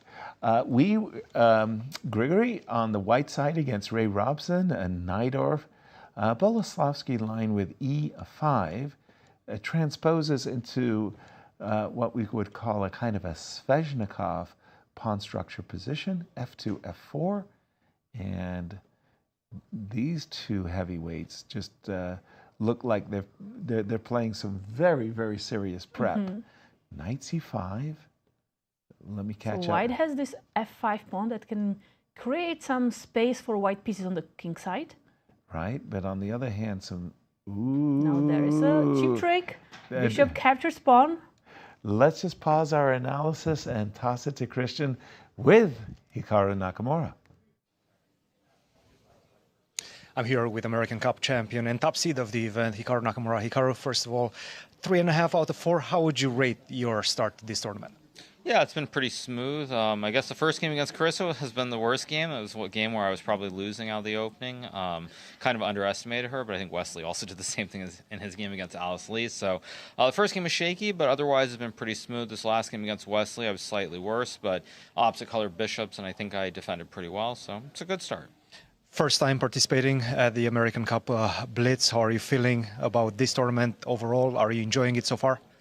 Yeah, so I think the first thing is that it's really a reminder of old times, and by that, what I mean is that playing in like a little room. I mean, a basement. I mean, it's a nice hotel, but playing in a basement with a lot of like these just regular these plastic chessboards and pieces and everything. I guess they're weighted, so they're not completely plastic, but it's a reminder of the old days playing in a lot of the open tournaments in the U.S. And from that standpoint, I actually quite like it. It just feels good. The games, you play one game after another, no long breaks, and it's a good experience. How is the adjustment playing, the top seeds, the 27 plus hundreds, and now playing 2500s, 2600s. What is that adjustment like, especially over the board? Because we know you play online quite often. I mean, I think the main thing is I'm trying to actually play some more normal openings versus more of the silly or B tier type things that I usually play online.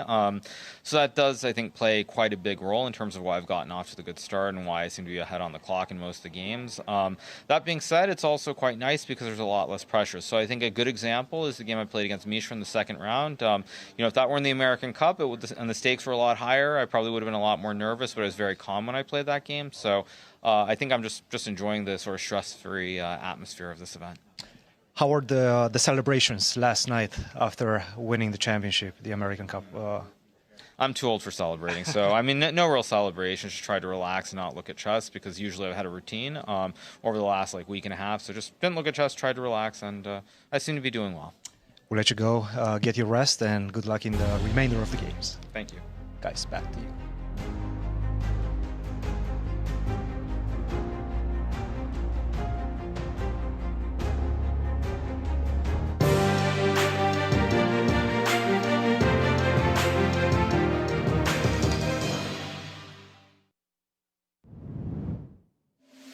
Hey everyone, I'm International Master Eric Rosen, and I'm going to be doing in-person commentary for the American Cup at the St. Louis Chess Club, so feel free to come and join me here along with the Grandmaster in residence.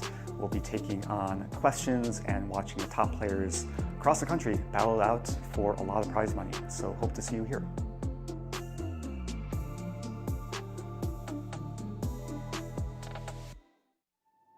"10 years, one legacy."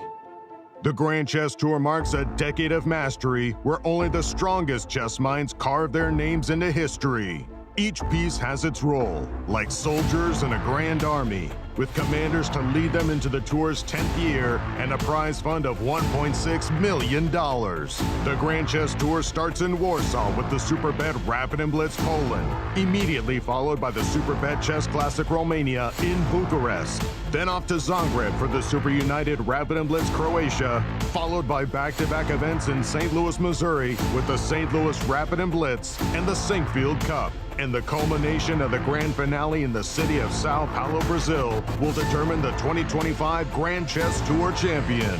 Fight with every ounce of strength for victory. This isn't just a moment. This is history.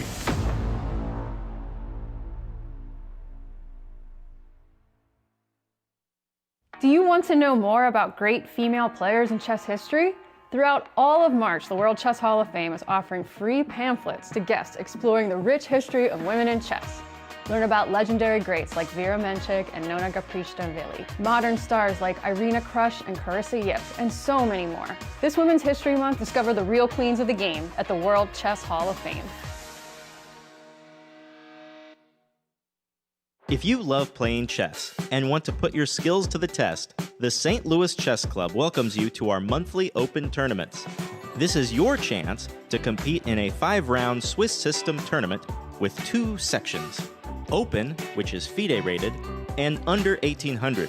Feel the thrill of competition as you contend for a share of $4,200 in prizes every month. To learn more and to register, please visit stlouischessclub.org. You know Q Boutique at the World Chess Hall of Fame has the region's best selection of chess sets. But this store is so much more. Discover our masterfully curated selection of unique jewelry, clever kids games that nurture critical thinking and creativity, quirky greeting cards, books for all ages, and a wide variety of locally made goods. Find just what you're looking for at Q Boutique at the World Chess Hall of Fame.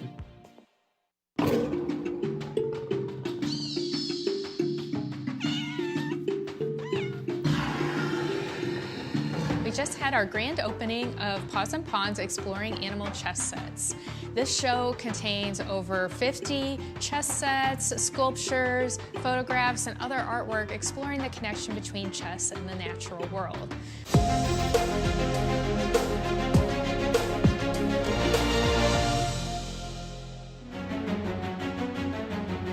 Hello, everyone, and welcome back. We've had 4 very quick rounds of Blitz, Kate. And we have 1 perfect player, Aryan Chopra, with 4 out of 4. Well, let's go and cover his successful debut so far in this event.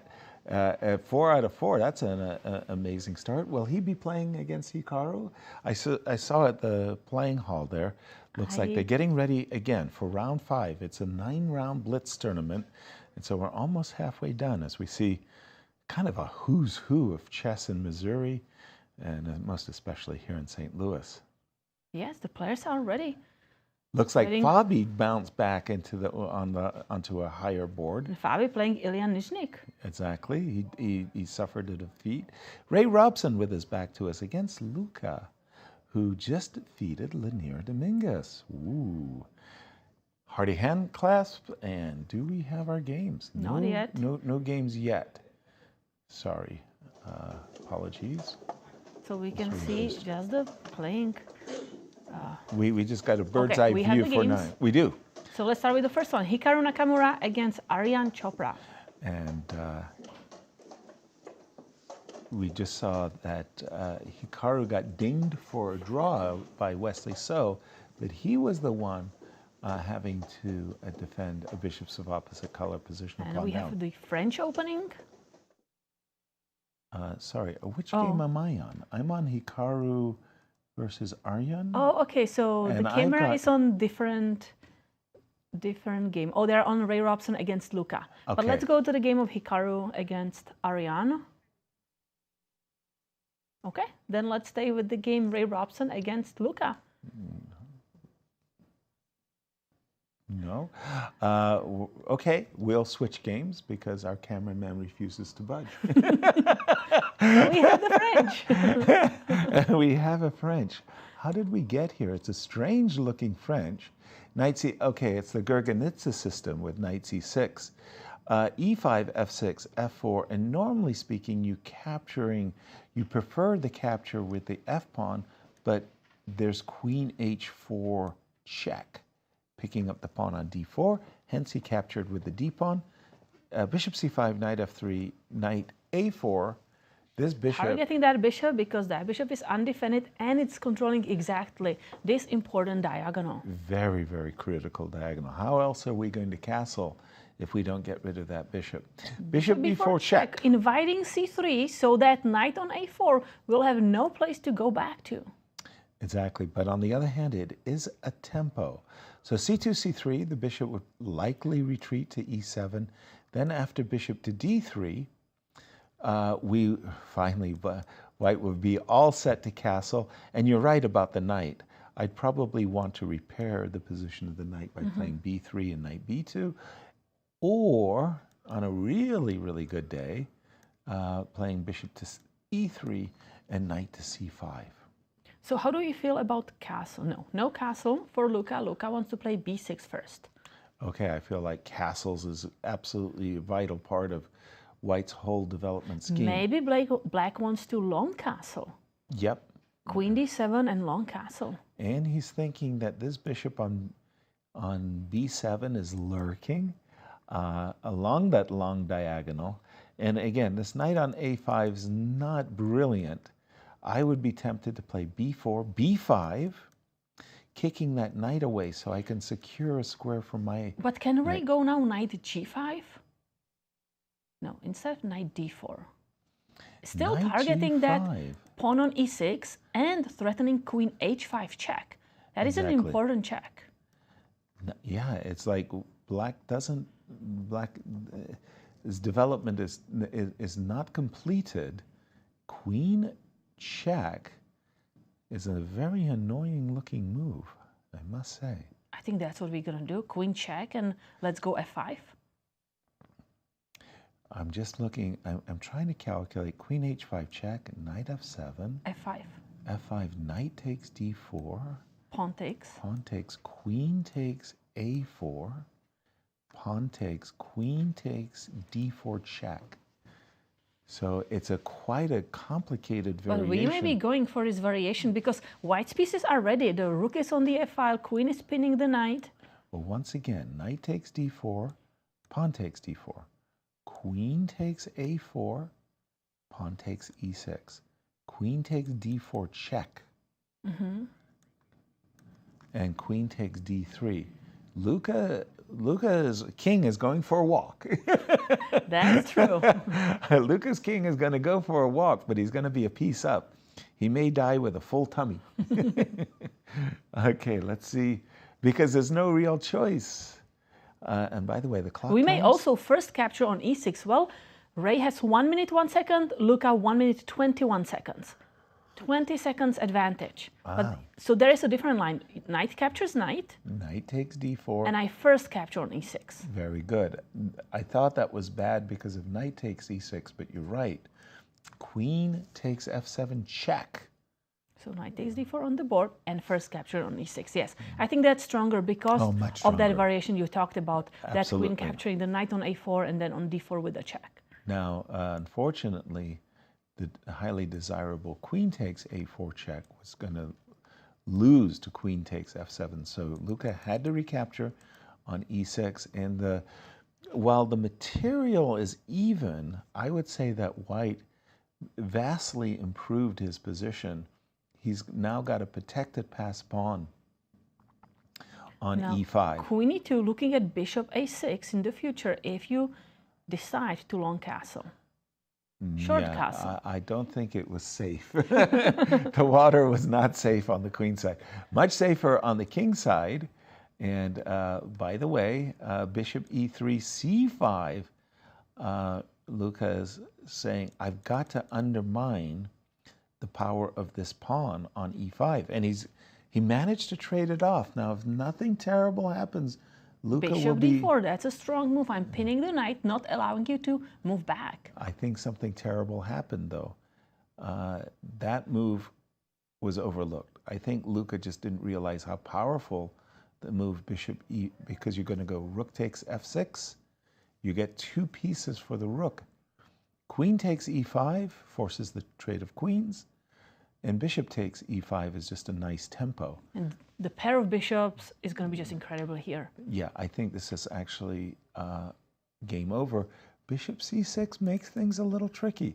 Maybe he should have played bishop takes e5, by the way. We have bishop d6, though. I'm attacking the rook and attacking the pawn. Good point. And yeah, you're winning the pawn back. Time or clock times Both affected? players, 26 seconds. And if Ray is allowed bishop d4, he dominates. So you have to play d4 and hope after rook d8 you've got We a have trick. this intermediate check. There's no tricks. Rook f8, rook f1 check, sorry. Bishop f6 now. Yes. And they just resigned. And a quick handshake there. Congratulations to Ray. Strong I'm going to go attack. to Hikaru and Aryan Chopra. These two are fighting for first place. And Hikaru again with 20 seconds advantage on the clock. Something that we are used to saying about Hikaru's blitz beat. Knight gets to b6. Okay, I like that. So the knight nice is disconnecting outpost. the rooks and also targeting that outpost on d5. Exactly. And I'm thinking white would like to play c3 in knight e3. First, well, queen f2. Okay, that's a little surprise move for me. So Okay, we knight trade. e7. Queen goes Queen back. goes back. Kind of like, I don't think that was So what you you cannot intended to improve do. your knight that easily because that knight is guarding pawn on b2. So is Hikaru signaling that he doesn't have A plan. moves And he's to playing. make d5? He's playing it very quickly. Captures on what? Oh, is there some trickies on the d file? You can take and go queen a7. But the rook b7 drops back. That's right. You got perfectly. But knight e4. Hold on. Big threat. Rook d6. Big threat. Alert. Clock times. 14 seconds for Aryan. Ooh. No, now queen a7 is a threat because you don't have a retreat with the rook. 10 seconds for Aryan. You got to play queen c7. Quick. Queen d7. Oh, under the rook. This. Wow, wow, this wow, is wow, brave. wow, wow. So Very, queen very, c5, improving the position. very brave. Queen c5 is a nice improvement. What else do we have? On the board, queen c5. 5 seconds Okay. for Aryan. 2 seconds. And he's going to flag. Wow, he Did made he a flag? move with 1 second. No. How do you manage to make a move with 1 second? Queen takes c4? But knight e4, yeah. Knight now I want to do E4? knight takes f. I think knight takes f6 checkmate. It's a checkmate. Queen f8 and knight takes checkmate. f6 checkmate. Woo! Okay, there you saw the power of the clock. Hikaru did not have a good position, but he had a great time advantage. And just through the magic of replay, an almost flag. I thought he flagged. 9 seconds. Hikaru's got all kinds of threats. How did he manage to make a move? 2 seconds on 2 the clock. seconds, and he's hesitating. Still No. Wow. How did he manage? I mean, that was the longest 1 second in chess I've And ever that's the seen. longest move from the clock you can have. Right? All the way from H file to the A file. Okay. That is a grandmaster skill. something black magic, I would say, on that one. I saw that Fabiano had defeated Illia Nyzhnyk, a very big game. Wesley So goes down to Mikhail Antipov, also a very big. We saw Ray beating Luka, Hikaru. I think we're going to be ready for a Hikaru Fabi or a Hikaru Ray Robson match coming up. And Levon Aronian winning against Benjamin Bok. Another big game. And we'll pause and we'll pass it to Cristian. We're here with Nazi Paikidze, our co-commentator. Nazi, first of all, how is it playing Blitz compared to commentating? I would say playing chess in general is a lot more stressful. If you're doing well, though, if you're winning, then it's more fun than commentating. But I would say at the moment, I'd rather be commentating. You had a few days in between the tournaments, the finish of your tournament and the beginning of the Blitz. What did you do in those days? Well, unfortunately, the weather wasn't great, so I just stayed in my room, recovered from my game against Irina. Just nothing much. Big question, do you miss us in the studio? So much. I can't wait to be back.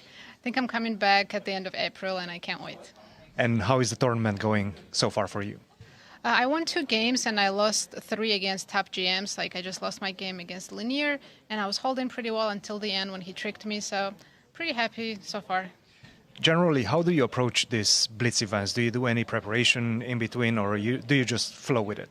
Actually, yesterday I played a lot of Blitz games at the chess club with Anna Zatonsky, Eric Rosen, and Kostya. So I practiced a lot, and I think that's why I'm doing a little better than expected today. 2 out of 5 so far. You've been playing some really strong players, including Lenier in the last round. How do you envision the end of this tournament for you, and do you have any particular goals in mind? Well, it'd be nice to win the prize under 2,400, but the bigger goal would be to play maybe Hikaru. That'd be fun. Hikaru would definitely be a nice opponent to have. Yeah. We'll see you at the commentary booth as well, but also in the next few rounds. See you soon. Thanks. Guys, back to you. Come on, Nashi. We're rooting for you. We want you to do really well. Wesley So got taken down, and that was a big one. And upcoming events. So we have GC2 Grand Chess Tour in Poland starting on April 24th, then GCT Romania May 5th, then Cairns Cup here in St. Louis. The best ladies in the world are going to come here and compete. Then we continue with GC Tour. June 30 in Croatia, and then US Juniors, Junior Girls, and Seniors Championship here in St. Louis. St. Louis Rapid and Blitz, Sinkfield Cup, a lot of events. Oh, absolutely. In St. Louis. And GCT Finals, Brazil. Then Chess 9LX, and then the best tournament of the year, the US and US Women's Championships. Oh my goodness, what a full schedule that is. Tossing it back to you, Cristian. I'm here with Levon Aronian. Levon, first of all, how are you feeling about the Blitz games after a very difficult, I would say, American Cup? Not from a performance perspective, but an energy perspective as well. It was difficult mainly because of the Blitz, and I'm continuously struggling in Blitz. But I'm a person who believes in practice makes it better. So I have to practice, play badly, but slowly get there. badly, but still you're up there at the top, 4 out of 5. You only lost one game to a player that you know quite well, one of your coaches, your Olympic team coaches. How is that game? How is that relationship with Mishra? And how would you assess your game as well up to this point? That was the only game where I had no doubts that I'm going to win because my position was still winning. And that's what happens. Yes. I lost my concentration and I blundered tremendously. But losing against a good person, losing against a person who was so helpful and so knowledgeable has some good effects. Because I know I didn't lose to somebody who's mean. I know I lost against somebody who's a well-spirited person. Yes. How are you feeling about your chances in this one? 4 out of 5. Obviously, you're just sort of feeling like you're getting into the tournament, but we're already entering the second half. How are you feeling about your chances to win it? I'm excited. You know, I don't care about the result. It's exciting to play Blitz against many strong players. Let's see what happens. Any preferred opponent? Now, you've played against the Fabis, the Hikarus of the world, but any preferred opponent that you would love to meet in this event? No. I mean, as long as they're nice and good people, it's good. Awesome. Thank you very much, Levon, and good luck in the rest of your games. Thank you. Guys, back to you. Thank you, Cristian. Good luck, Levon. I trash talk a lot with Levon, about Levon, and I say, Levon, you're a very modest man with much to be modest about. And we saw it right there. He enjoys chess. He just loves playing chess, and he loves quality chess. That's, I think, a lot of people don't understand that players really admire when they win, not for the result, but because they played a really good game. They're looking for that nice, brilliant win, actually. Yes, and Levon is also one of the players who really care about the character of their opponents. Yeah. Some players are like, I lose, it doesn't matter, I'm angry. Not Levon. No. Nice. It would be lovely to have some tournament standings, because at the moment, I think Hikaru is tied for first with Ray Robson, but I just would love to make sure of that. In the meanwhile... Cristian has guessed again. Cristian, over to you. Var, first of all, they're missing you in the production truck. Are you missing them as well? Absolutely, yeah. I definitely miss my friends, and shout out to all the guys there. And but trying to play well, you know. We'll see. How are the games going so far? Not a bad start, but the last 2 games been a little bit shaky. So I'm hoping for a strong finish. So we'll see. Is it difficult transitioning from watching chess and telling everybody where to look, watching it with the engine, to playing actually yourself? Absolutely, yeah. Like this last game was just like such a simple blunder I made against Mishra, and I think winning in game, which you wouldn't expect. But just when you have a couple of seconds on a clock, it's just a different game. So watching it when you're not playing, it's very different than actually playing the games yourself. We know in this competition there's the American Cup players, but also a lot of collegiate players as well. You're representing St. Louis University. Yes. How is your team doing? What are the expectations, let's say, coming from the university? Expectations are hopefully they'll play well. We did some training yesterday. We played some Blitz. One of our students was actually doing really well before this run, Aryan Chopra. He was actually clear first. 4 out of 4. He lost to Hikaru now, but we have a pretty big representation here. We have a lot of players from A, B, and even C team, a couple of guys. So hopefully it's a really good experience for them, and maybe some of them actually can win some prizes too. Well, Var, finish strong, and we'll wait for you in the production truck back. Thank you guys. Guys, back to you. He's not missing anybody in the production. He's happy to be playing. He's very, very happy to be at the chessboard, just as Nasi said as well. I mean, it's stressful, but it's far more fun competing at the board and then just discussing the games. And we have Ray Robson against Hikaru Nakamura, board 1. That's got to be our game. I see a big matchup too on board 2. Mikhail is playing against Fabi.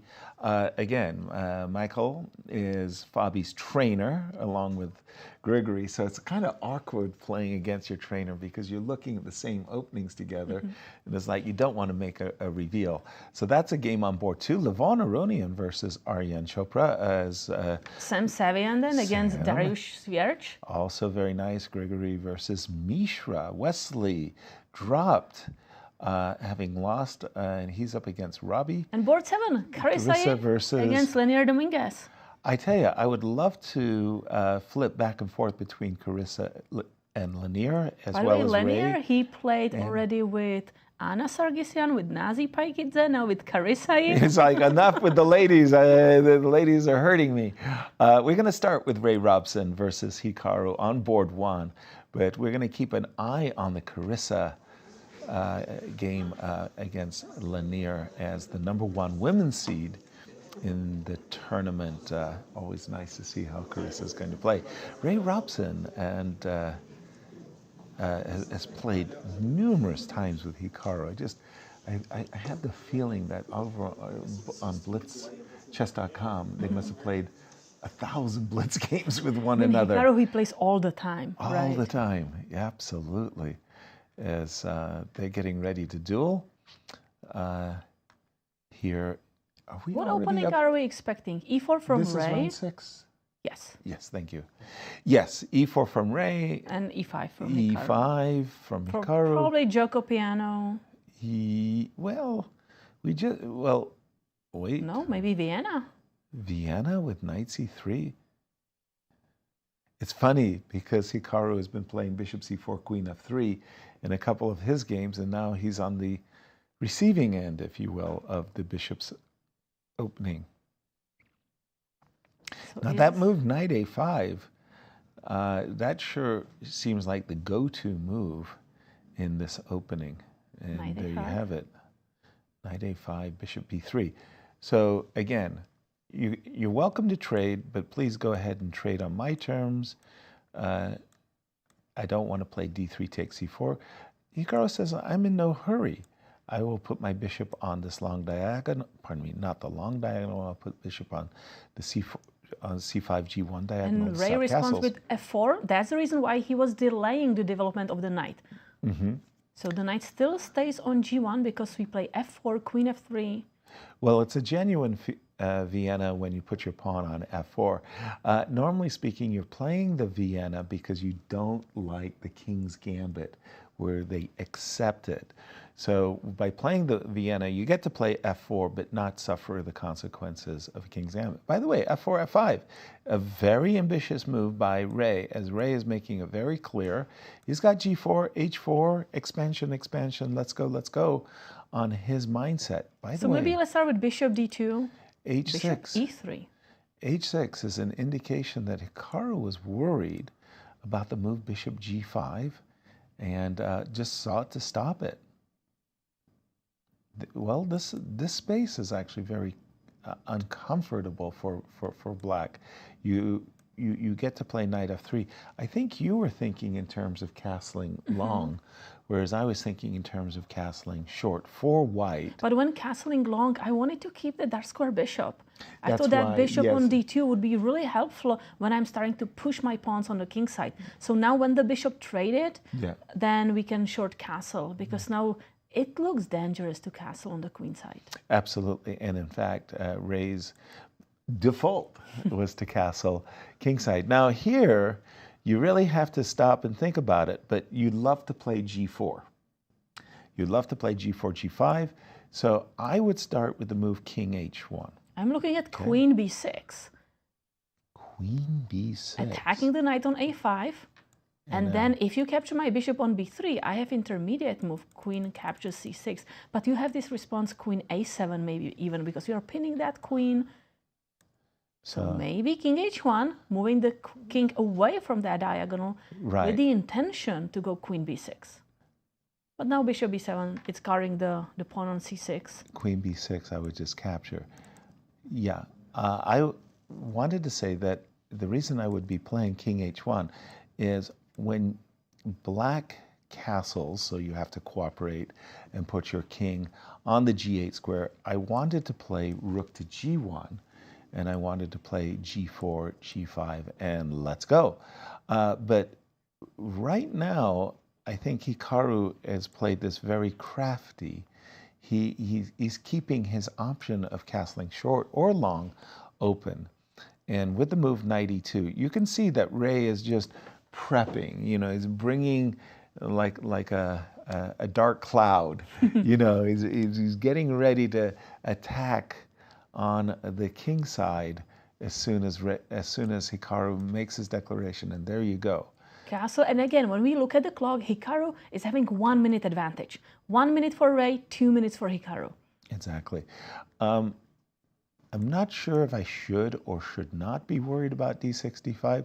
One of the things I'd like to do is shut down the center and just turn it into a game where the theater of battle is only on the king side. I'd start with the move c3. c3. So Hikaru, now either you take the bishop now or I'm retreating. Exactly. So not capturing the bishop on b3, meaning Ray is probably going to retreat. Bishop c2. Well, the problem is, I think that it's very necessary for Hikaru to break in the center with the move d6, d5, because otherwise you just get avalanche. You get crushed badly on the king side. So here we go, critical moment. Bishop c2, d5. How do we respond to d5? I mean, big time advantage, 1 minute, 20 seconds advantage. Okay, there you go. Ray has decided to completely shut down the center to stop d5 altogether with the move c4. Now, I think it would be a mistake for Hikaru to capture. He should rather keep the possibility of b takes c4 and knight takes b3 alive. He's taken. But now we capture with bishop. I think that's a great move. Because I want you to capture my bishop, or I want my bishop to be active. If we capture with the pawn, Ray is hesitating. He did capture with the pawn. I thought capturing with the bishop was a good idea. Again, Ray did not want to see the move d5. It's time to play queen c3 in order to rescue the bishop. It's time to play. 7 seconds for Ray Robson. Ooh.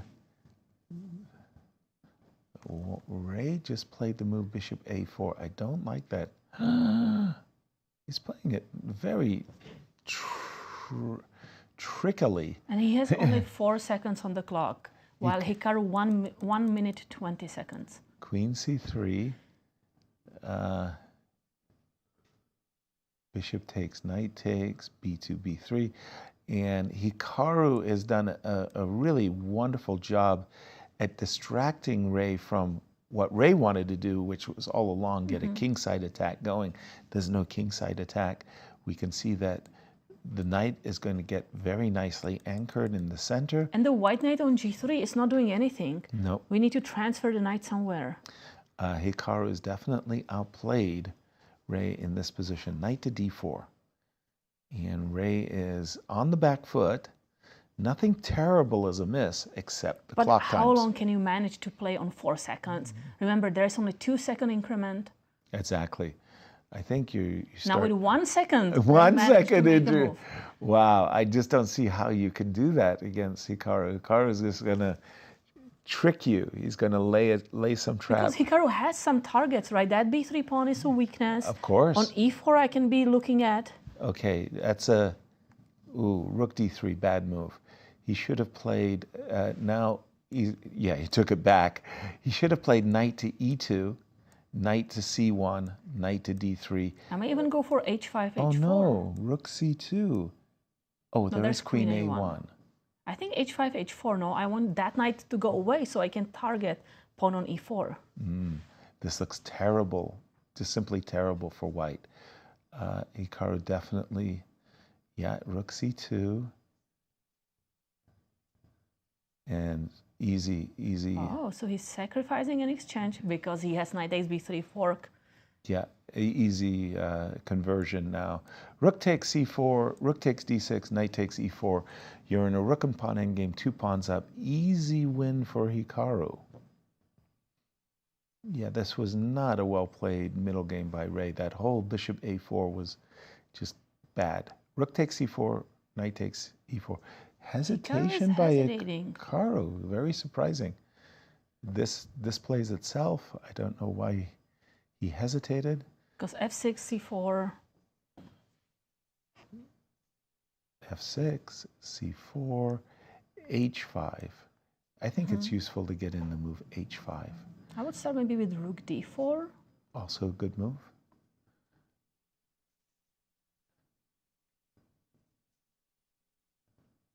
Yes, and this is just... We could wait for a handshake, but I think that this is really bad. I'd like to move over to game two. Antipov against Caruana. Yeah, just to make sure that... Whoop! that was what, a move with 1 second on the clock? But rook c3 now the king. And yeah, we waited for the handshake. We are moving to the game between Mikhail and Fabiano on board 2. Rook and pawn endgame. Fabi has an extra. Yeah, Fabi's winning. Fabi just got to play e2, threatening king to e3. Well, but e2 I have rook f2. e2, you had rook f2. Oh, maybe it's not as easy as could be. e2, tricky. d4. Tricky moves. Really, that is an interesting... I'm not sure about this transition, but the king is super dominant. Super dominant. Is this a winning rook and pawn? By the way, Fabiano played with 1 second. No, 1 second. Rook takes b5. Rook b3. That's stalemate! Wow. Oh, Michael just saw the stalemate at the last second. He was about to play rook to d1 when he saw he could capture the pawn, and it's a stalemate. Nice ending. Levon has won against Aryan. That was a big victory for Levon. Cristian was just interviewing him where he's saying, he's getting a chance to play nice games against nice opponents. He's and Harsha lost to Leonir Dominguez. Wesley So lost to Robby Kevlishvili. Ooh, 2 losses in a row for Wesley. That's going to knock him out of the running for the prizes. Leonir winning against the women's top seed. What has happened? It looks like he had a rook against 2 bishops. I think Carissa lost on time. What do you think? Think so? Well, this is the final position? If this is, I don't resign, I would play the move bishop e1. Especially since they repeated, right, a few times. Exactly. We'll get a confirmation that this was not a draw by repetition or something like that, because they had repeated a few times. But Hikaru.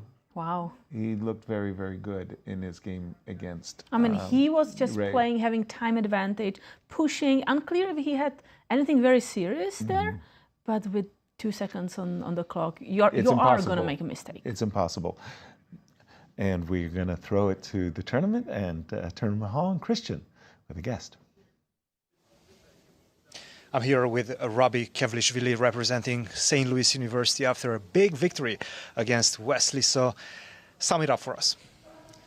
Yeah, I mean, we had a very normal position, I would say, and I think he was outplaying me at some point. I made probably some positional mistakes, but then I think he thought he was winning on the spot, but then he missed some tactics, and then all of a sudden I took over, and then he probably panicked and was a bit too passive, and then he missed a couple of little tactics here and there. And all those things summed up, and then I got a winning rook and game. Well, I just talked to your coach as well, Var Akobian, and he was mentioning that you guys are playing occasionally some Blitz warm-ups at your training facility. Tell us a bit about the insights of those training sessions without revealing too much, because obviously competition. Yeah, of course. I shouldn't be telling you all the secrets. But yeah, we train weekly, and then we also have with Var, and then we have Dariusz Swiercz as well, our assistant coach. And we do 2-3 hours individually with him, looking at mostly openings calculations. And then we also have this one weekly of moments where we are together with the entire team, team bonding, blitz, calculation, the typical stuff. Also, Final Four is coming up, so we've we're playing a bit more, putting more emphasis on training. Absolutely, and this is your final semester at St. Louis University. Are you planning on continuing here in the United States? What's the plan for you after you finish this one? Yeah, I've had 6 good years, took full advantage of the amazing scholarship. And what the future holds, I don't know. I want to stay in the US, play more chess. But yeah, only time can tell. Well, still plenty of games left in this tournament. Good luck in the remainder of the games. Thank you. Guys, back to you. Thank you, Cristian. Congratulations, Robby. Only time will tell. That was telling. But I like Cristian. He's the coach for Mizzou, and he's saying, "How do you coach? Tell me what my job should be. Tell me I should do my job." And we have the leaders, the leading group, the top four. Let's take a look. Hikaru Nakamura, 5.5 out of 6 rounds. So only losing 1 draw in those 6 rounds. And then we have a tie for the second place. Ray Robson, Fabiano Caruana, and Grigoriy Oparin with 4.5 points. I like the way you put that, losing a half a point. Otherwise, it would be a perfect score. Hikaru, very, very impressive. What I've noticed in his game so far is that he plays a lot of good moves quickly, but the bad moves are just like maybe second, third best. As opposed to always playing he's not blundering, he's not dropping a pawn, overlooking a piece, or something like that. And he always has that 1 extra minute than their opponent. Absolutely. Throw it back to Cristian with another guest. I'm here with Grigoriy Oparin, assistant coach at the University of Missouri. Grigoriy, how are you doing in tournament so far? Going pretty well. I mean, the quality is not amazing, but I think the one thing that I'm doing well is that I'm managing my time much better than my opponents. I'm always up on clock, so at the most critical moments, I just have some time to think, while my opponents just have 10 seconds, and of course, the blunders happen. I talked with a lot of St. Louis University players as well as Webster. Is there any sort of rivalry that's going on in the Blitz portion at this competition? Do you feel any of that? Not really. I mean, I just want to beat anyone. Doesn't matter whether it's St. Louis University players, I mean, American Cup players, or even my students. So I'm trying to win every game. And you were coming from the American Cup being a second for Fabiano Caruana. Did you do any training with him in between games to prepare for the Blitz, and did that help you? Well, we've been playing Blitz quite a lot during the event, not so much in the last 2 days, but I think it's for the best, because I didn't want to feel particularly tired of Blitz, so I can come fresh and show some energy on the board. But yeah, I mean, we probably played a few dozen Blitz games throughout the event, so we'll see if it pays off or not. How are you feeling about your shape after 5 rounds here at the American Cup Blitz? Oh, it's been 6 rounds. 6 but rounds, yeah. yes. Well, I'm going fast. Yeah, I think I'm like a full point behind Hikaru. I'm not sure about the standings, but I mean, I need to finish well, and we'll see. 3 more rounds to go. Go get them, and we'll talk to you later. Thanks. Guys, back to you. Thank you, Cristian. Indeed, 3 more rounds to go, and it's Hikaru with 5.5 out of 6. Grigoriy is correct. He stands in a tie for second. I like how Grigoriy said, "I'm happy to be the competition, my student." yeah. When the American players. I'm ready to beat anybody. We don't know exactly what games. But we have to start with Hikaru, right? He is the number 1 seed. Hikaru will be playing either Fabi or Michael, or not Michael. Sorry, Grigoriy. I meant to say. No, it looks like Grigoriy just went to shake hands with Sam Sevian. So that means he's going to play Fabi? Well, but Fabi shook hands with Ray Robson, who's at the board, waiting for Fabi to return. So I'm wondering who on earth Hikaru is going to play against. There we see Var. Var's heading to board 1? Maybe no. Mikhail Antipov. Did Antipov play already with Hikaru? Well, you see her Hikaru arriving at board 1. He's ready. He's ready with the white pieces. He's going to play with Mikhail Antipov. Hold on. You're telling me that Fabi, Grigoriy, and Mikhail are all tied for second? I mean, I thought he was going to play Fabi, but if not Fabi, I don't see another player around. Who else could he? Because it's just ironic that it's Fabi and his 2 seconds who are tied for second. As there you see Hikaru That's Nakamura. going to be a big reveal. Yeah, who's playing? Who is going to play? So no, it's not Mikhail. Michael is playing. Wow, it's Levon Aronian. Oh, that's going to be a wonderful, wonderful match. And there you see two great players from the American chess scene sitting down, Olympic board team members playing one another. And of course, they just played in the American Cup. Well. Yeah. On and off the board. Yeah. And it was Levon who was the defending American Cup champion 2024, but it was Juan Fabiano who knocked Levon out of the tournament twice. Twice, once from the champions bracket and then from the elimination bracket. Fortunately, there wasn't a third match. Saying, I don't want to play you anymore. Stay away. Don't call, don't write, don't visit. Oh my goodness. Okay, so we're going to follow the game of Hikaru and Levon. And the games? Hikaru has been playing e4, followed by bishop c4, and just trying to get a position. So far, he's been winning them with white and black, this so-called bishop's opening. We just saw he won as black against Ray. And you know, looking when it transferred to at Illia. Hikaru here playing, it seems like chess is so easy. You just develop the pieces, It just is. get the bishop on open You play diagonal, quickly, your castle. you stay ahead on the clock, you centralize your pieces like he did against Ray Robson. You put your knight on d4, e4. No, a French defense. No bishop's opening for you. French exchanged. Wow. Well, I mean, Hikaru saying, look, I'm up a point in the tournament. I'm not going to take any risks, as I'm going to bring up the game on my analysis board. It's very rare to see the exchange French. And you know, players just blitzing out moves. Exactly. They know exactly what they are accomplishing in this variation. Well, it's very important to have the pretense to keep up. By the way, I noticed instead of the move rook e1, there was the possibility of knight e4. That bishop, you don't see the knights on e7 and c7 that often. It didn't have a retreat square. So Hikaru, if he had wanted, could have gone for the two bishops with the move knight e4. Bishop f5 on the board. The moment has passed because now knight e4 would have run into bishop b4. Bishop g5, good move, pinning the knight. So h6? No, h6, bishop e6.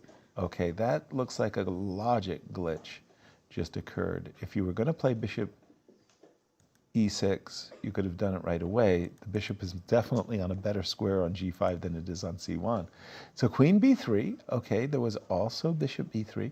Queen b3. I'm also looking at that pawn on b7. Yes, and therefore, and there's not an outside possibility of an exchange sacrifice.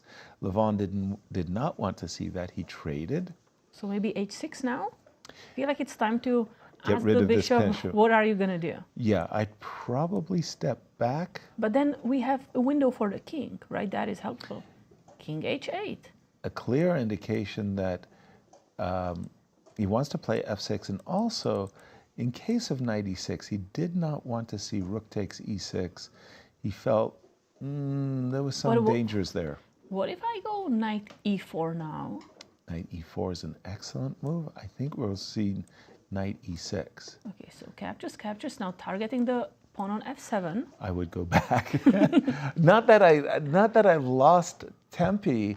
For that bishop on g5 was making some awkward pressure. So you have chosen to give it up. You're attacking f7. King g8 defends f7 and just asks you what's on your agenda next. King g8, bishop f6, knight d5 is what Levon wants. You mentioned when we originally played queen b3, the pawn on b7 is delectable. So probably rook b8. Rook b8. And then rook d1, right? It's time to finish development. Yes, rook b8, rook d1, and then I'm thinking it's time to get rid of this guy. I would play bishop f6, targeting the knight. And rook d1, so far, played so immediately. good. Now after bishop f6, I'm Yes. going to go knight e4. I'll tell you, you knight want to d5. capture the knight, go ahead. So you No. don't capture it immediately, you first block. Exactly. So bishop f6, You get a good knight, I get a good knight. My knight on d5 stops you from playing d4, d5. That's a bit of a success for Levon. The question is, does rook d1 threaten d4, d5?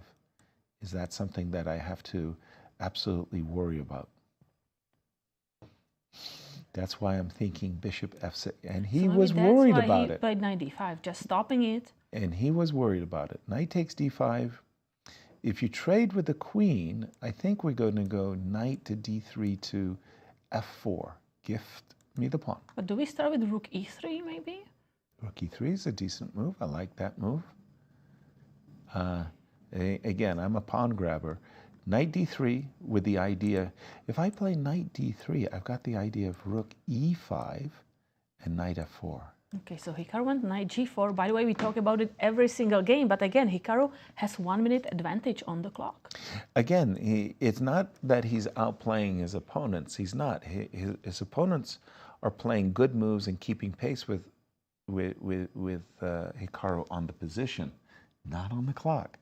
Hikaru is playing the same moves, just that much faster. Knight g4, rook e5, knight e3 is on Hikaru's agenda.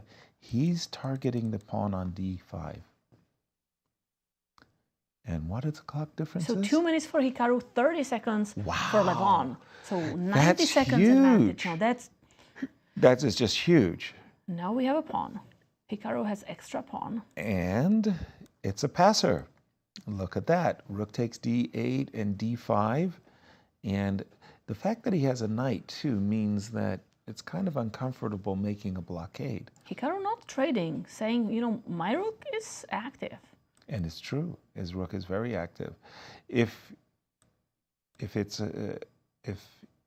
Hikaru would like, he could maintain the rooks on the c file. So, for example, rook c4, no. He decides a repeat. I think he's going to trade now because you want to play something like knight f5. If you don't trade the rooks, there can be issues with that pawn or the pin on the d file. Fair. And he's done it. Let's simplify it. Extra pawn, push it. Yeah. I like Hikaru's decision there. Now, what I would like to do is put my pawn on b3. I'd like to put everything on light squares. So more or less a rook on d3, a queen on d1, a pawn on b3. So more or less I would start with maybe queen b5. And he just made the move. Followed by b3, followed by queen c4. And it's not that we're playing checkers, but you have a dark square bishop. Oh, pardon me. Levon has a dark square bishop, so I don't want to put my pieces or pawns on dark squares that you can attack them with. And so it's very natural what Hikaru has done. Put his knight on c4. I would have put the pawn on b3. I love protected pieces. No, rook Time is a factor, 5 5 seconds. It's huge. Right now, 5 seconds for Levon. By the way, a crafty move by Hikaru. If the bishop went to c5, he wanted to play rook e8 check. No time for Levon, right? Now we trade. And now we play b3. Then king f1. Yes. You got it. Levon with only 5 seconds on the clock. King f1, king e2. Now knight c6. Be careful. Hello. There is a fork. b4. No. I personally would have found b4 impossible to stop. I would have played b4, and my king comes marching to the b5 But now we go square. king f3, king e4. Okay, that's a different approach, but yes, king f3 looks like a good move to me. He's done it. And now we will start to think how to improve the knight. Knight e5. Well, we created a weakness on the b6 pawn. So now we can come back and try to target it. Maybe something like knight c2, knight e3, knight c4. That would be one way. Okay. So Oh, look. 92, knight c3. Now we are guarding that pawn on d5. Be careful, we cannot do rook g1. That would be unfortunate. By the way, that was a success for Hikaru. He connived, coaxed the move h5, h4, putting the pawn on a dark square out of Levon. That was very clever. Again, look at how everything is on a light square for Hikaru. At a certain moment, we start to think about d6. Yeah, d6, and we wouldn't mind transfer to a pawn in game, because exactly that pawn on h4 is a weakness. It certainly is, and Hikaru spotted the same idea. So did Levon. Levon knows that if the knight goes to e3, the king goes to g4, we can resign. Oh, whoa. Okay. And that's it. That's game over. That's it, because we trade the rooks, and that's... But wow, they played... Hikaru only 8 seconds now. Wow. So Levon managed to complicate things. But almost a victory-securing win for Hikaru, because he was a point ahead of the field. And what other games do we have going on? So board 4, Lenier Dominguez against Mikhail Antipov. We have a rook endgame. 3 versus 2. Well, this is a known draw, but it doesn't mean that I can't try. Especially in a blitz game. Right. And the clock times for these two players? 12 seconds Lenier, 5 seconds Mikhail. Okay. The defense is actually easier than you would imagine. You put your king on f6 in these moments, and you just play really, really fast. So how can we try to create anything here? At okay, king f4 now. At a certain moment, you have to play g3, g4, with the idea that you hope your king can get to g5. No, he's delaying it for as long as possible as Lenier. I mean, just a tricky old veteran. Mm-hmm. Yeah, because as we see, there's just no progress. Exactly. Now, Mikhail, only 4 seconds on the clock. Now, one of the things that I think Black should be doing, actually, is bringing his rook to g1 to try to force White to play the move g3, g4. Good move by Michael. King e6, king f6. You're ready to meet White's. And now rook b3, targeting, not allowing the king to go forward because f3 is weakened. So again, you want to go king f6, force king g7. He went king f7, sorry. And now you would like to go forward, king g5, but that's losing the pawn on f3. That's why I'm saying you can't do anything better than play g4. King f6 there was perfectly good too. He got both moves in. Yeah. Do not trade rooks. Yeah. Pawn in game is the one cardinal lost. sin. Don't trade rooks.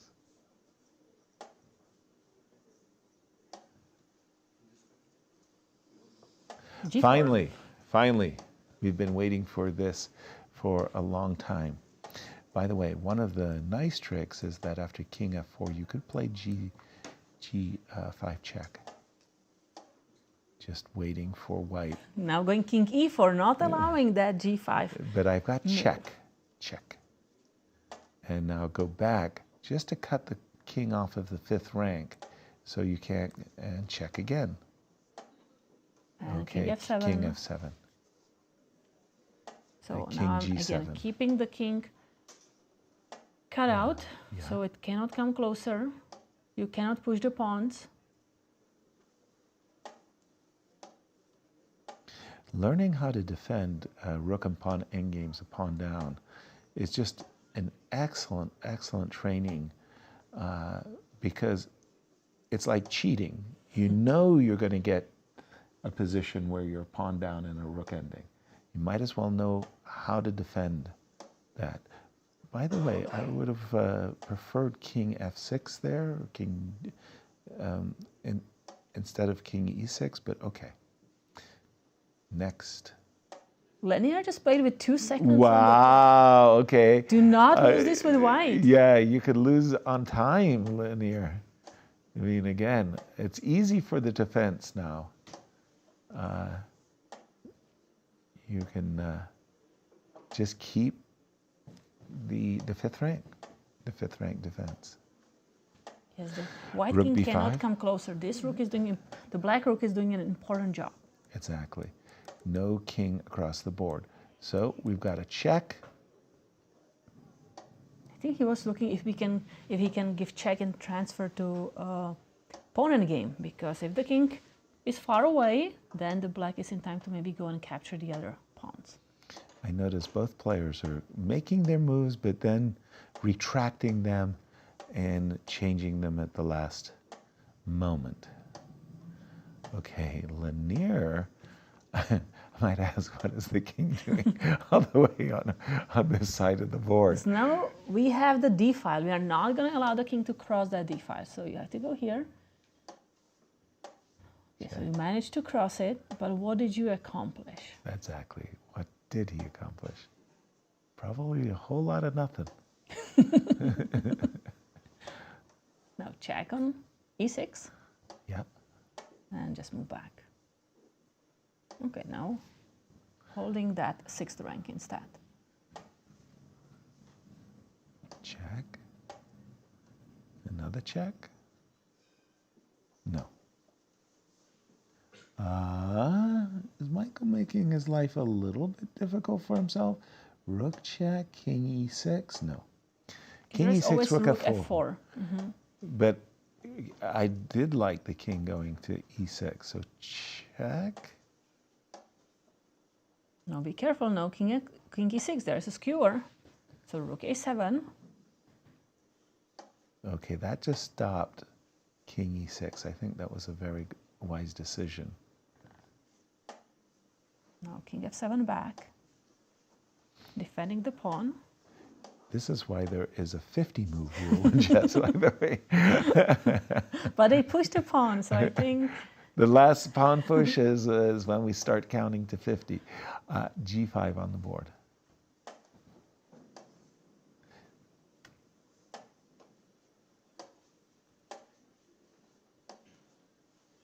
They're on move 150. 150. And I will tell you the last move that they pushed a pawn. Or made a capture. Is, well, we've got a drum roll. Yes, 114. So we've got to get to 164 before Michael can make a claim. Yes. 9 more moves. Whoa, whoa, whoa. Rook takes h4. He just blundered his pawn. And rook f4. And But easy you could have rook e4, just trade the rooks. That's a drawish game. Yep. Now it's time to make a draw. And the players agreed to a draw. That was the longest game so far. No interviews. Okay. So it's the Hikaru Nakamura show, as he has performed brilliantly thus far. And Fabiano won his game, which means we should be seeing Nakamura Caruana game. I mean, we saw the #1 and #2 seed twice in the American Cup. It was Hikaru who knocked Fabi into the elimination bracket and then just finished the tournament as well with a match victory over Fabi. Will Fabi be able to return some favors in the Blitz? Looks like players have a break. Okay. Almost none of them in the playing hall. It is a break. Is it lunchtime? Might be snack time. Just looking at a very important victory for Fabiano in this round 7, and it was his victory over Ray Robson. It's an English, but we almost like to say a reverse Sicilian. Mm-hmm. White has an extra tempo. Usually it's very useful in a Sicilian, that extra tempo, but does it mean advantage? No. It just means that we have a different game. A5. Let's just catch up with what happened in this game. That's a pawn. Well, it looks like Fabi... 2 pawns. Greedy. Dare I say it? You know, what's better than being 1 pawn up? There we go. But we're going to toss it to Cristian. with two special guests. Not one, but two. Right? Over to you, Chris. Alice Lee, Carissa Ip, welcome first of all to the show. How would you describe your chess so far in the American Cup Blitz? Let's start with you, Carissa. Man, it's been a little rough. I blew some good positions against good players. You know, it's Blitz. Alice Lee, you started off with 1-8-3, the beginning of this tournament against Wesley So. Who gave you the inspiration to play that? Both, well, Wonderland. Also, like, Carissa and I made a deal, but I kind of, like, backed out of it. She wanted me to play 1-A4, so because we were playing Hikaru and Wesley the first round, it was, like we said, whoever is white plays 1-A4. Let me explain this. So Alice comes up to me, and she's like, Carissa, you're playing Hikaru, I'm playing Wesley. One of us is going to be white. Whoever is white should play 1-A4. I said A3. She said A4, and I was like, I mean, sure, why not? Anything for the kids, you know? Pairings come out, she's away against Wesley. I'm like, all right, I'm safe. She's playing 1-A4. And then Alice is all like, no, Carissa, please, can I play A3? I was like, bro, a bet's a bet. Well, you know? A3 was my proposition because I told her that A4 is really bad, A3 is pretty decent. Yeah, well, I mean, bet's a bet, Cristian. I don't know what to tell you. I did not know about the bet, and I do not know the stakes for that bet. High stakes. I'm pretty sure it was A3. Eyewitness News, get Mishra here. We're not going to get Mishra here. Now, what are the expectations for this tournament?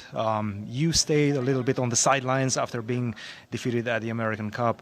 You definitely didn't stay on the sidelines. What are the expectations for this one? Let's start with you, Carissa, once again. Oh, I mean, I just want to, you know, play some good chess, try out some new ideas, that sort of thing. It's Blitz. Alice? It's Blitz. I'm not going to say anything about my play. It's Blitz. And how were the celebrations yesterday? Did you guys celebrate together, or? What did I do yesterday? Oh, I went to TJ Maxx yesterday, Okay. so that Tell was us about that. that was huge for me. I mean, I love TJ Maxx. That's all I have to say, really. Great deals. I was like sniffing candles. This is the time of my life. Are the deals better than in Paris? Oh, you know, I have a funny story. So they have like TK Maxx in Paris, so I was hitting that place up. It's my go-to. Beautiful, beautiful story. Thank you very much for sharing. Guys, I'll let you go. Go get ready, and we'll see you in the next few rounds. Thanks, Cristian. Cheers. Thank you, Cristian. I brought tears to my eyes. Just, hey, but is nothing sacred? If you're going to play A4, I'm with Carissa on this. You know, like a deal's a deal, and they had worked out if they played two top players, A4 was going to be on the board. But you know, these girls, they're having fun. A3. She nearly got away with it. But Sam Sevian, Against another First one board. of our American Cup players. Sam Sevian, very unlucky. I think Sam was playing a very decent tournament, very unlucky to get knocked out of the American Cup. He's up against Hikaru Nakamura, and you know Hikaru's got a target on his back. Mhm. I mean, Sam would love to walk out of St. Louis with a victory over Hikaru. He'll have the white pieces. I think Hikaru has a point lead. Yes, just to update you on the standings. So Hikaru Nakamura first with 6.5. Right. Second, clear second, Fabiano Caruana 5.5. And then we have a three-way tie for the third place. Ray Robson, Grigoriy Oparin, and Sam Sevian with 4.5. So there's always 1 point difference. And a 2-point difference between Sam and Hikaru. I mean, Sam is probably looking around the tournament saying, I'm having a very good tournament. I got 4.5. Look at the field. This is great. And Hikaru is like, yeah, but I'm lapping the field. You know, you may be in a race, but Fabiano you're not in a is race saying with somebody me. needs to win against Hikaru. Yeah, somebody would bring him back to earth because Hikaru is flying high. Also, one of the things I really do respect about Hikaru's game is he can mix up his openings so very well. I mean, he can play a Berlin. He can play a Jokopian. He can play a Steinitz, Rui Lopez. Hungarian But he defense. keeps playing Hungarian defense. With bishop e7 against the Joko piano. He can play everything, and it's very hard to simply prepare for a target that keeps moving around. Castles, castles. And probably c3. Yeah, the nice part about the Hungarian defense with the bishop on e7 is bishop g5. That all of those lines where, you know, you get to go bishop g5, they're off the table. The bishop So no is fine. c3 instead of that rook e1 and a4. So Yeah, I think wonder we about had. the combination there. Didn't Hikaru play some knight d7? I think against Levon. Yeah, that actually didn't pan out. That was this rook a3 move. Yeah. Rook c2 move. Exactly, rook Levon. a3, and Sam's rook didn't make it across the United States. b2, b3.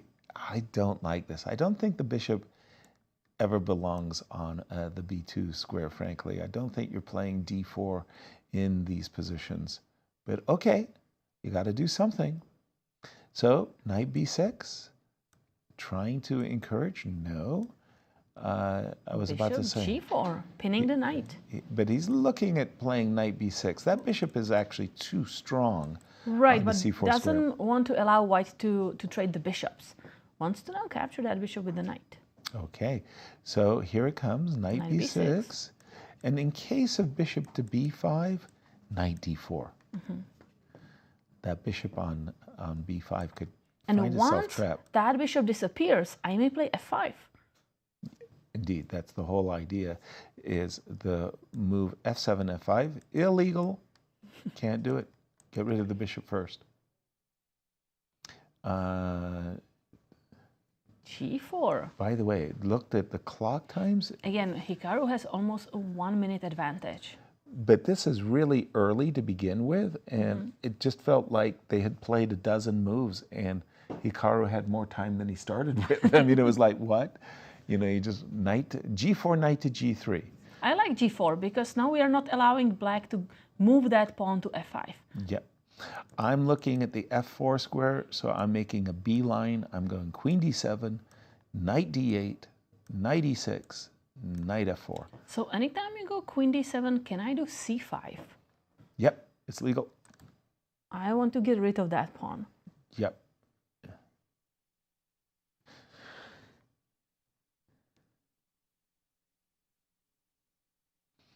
And just being told that first prize, $5,000. It's a lot to play for 1 day of Blitz. Nice. And there are also rating prizes under 2,600 and under 2,500 and under 2,400. Surprised by Hikaru's mix of moves. King h8, not 100% sure why he needs that. c7, c6 weakens his central structure. You had mentioned... I think c5. Let's do that. You had mentioned c5. I'm sure Hikaru's idea is that he wants to meet c5 by f6. You can take, queen takes d6. Sam decided that he did want to undouble his pawns. Uh-oh. The computer does not like it. Saying missed opportunity. What was the missed opportunity? Maybe it was h4 related? Not sure it was that big a missed opportunity. Big moments here because Sam is, you know, these pretensions on the king side can be very, very dangerous. And Sam says, just a second, let me check. What do you plan to do on the king side? By the way, one of the great skills in Blitz chess is having the initiative. It's so much easier to play with the initiative, with the attack, than on the defense. When you're on the defense, it's like you're seeing ghosts and you're worried about your opponent doing this and that.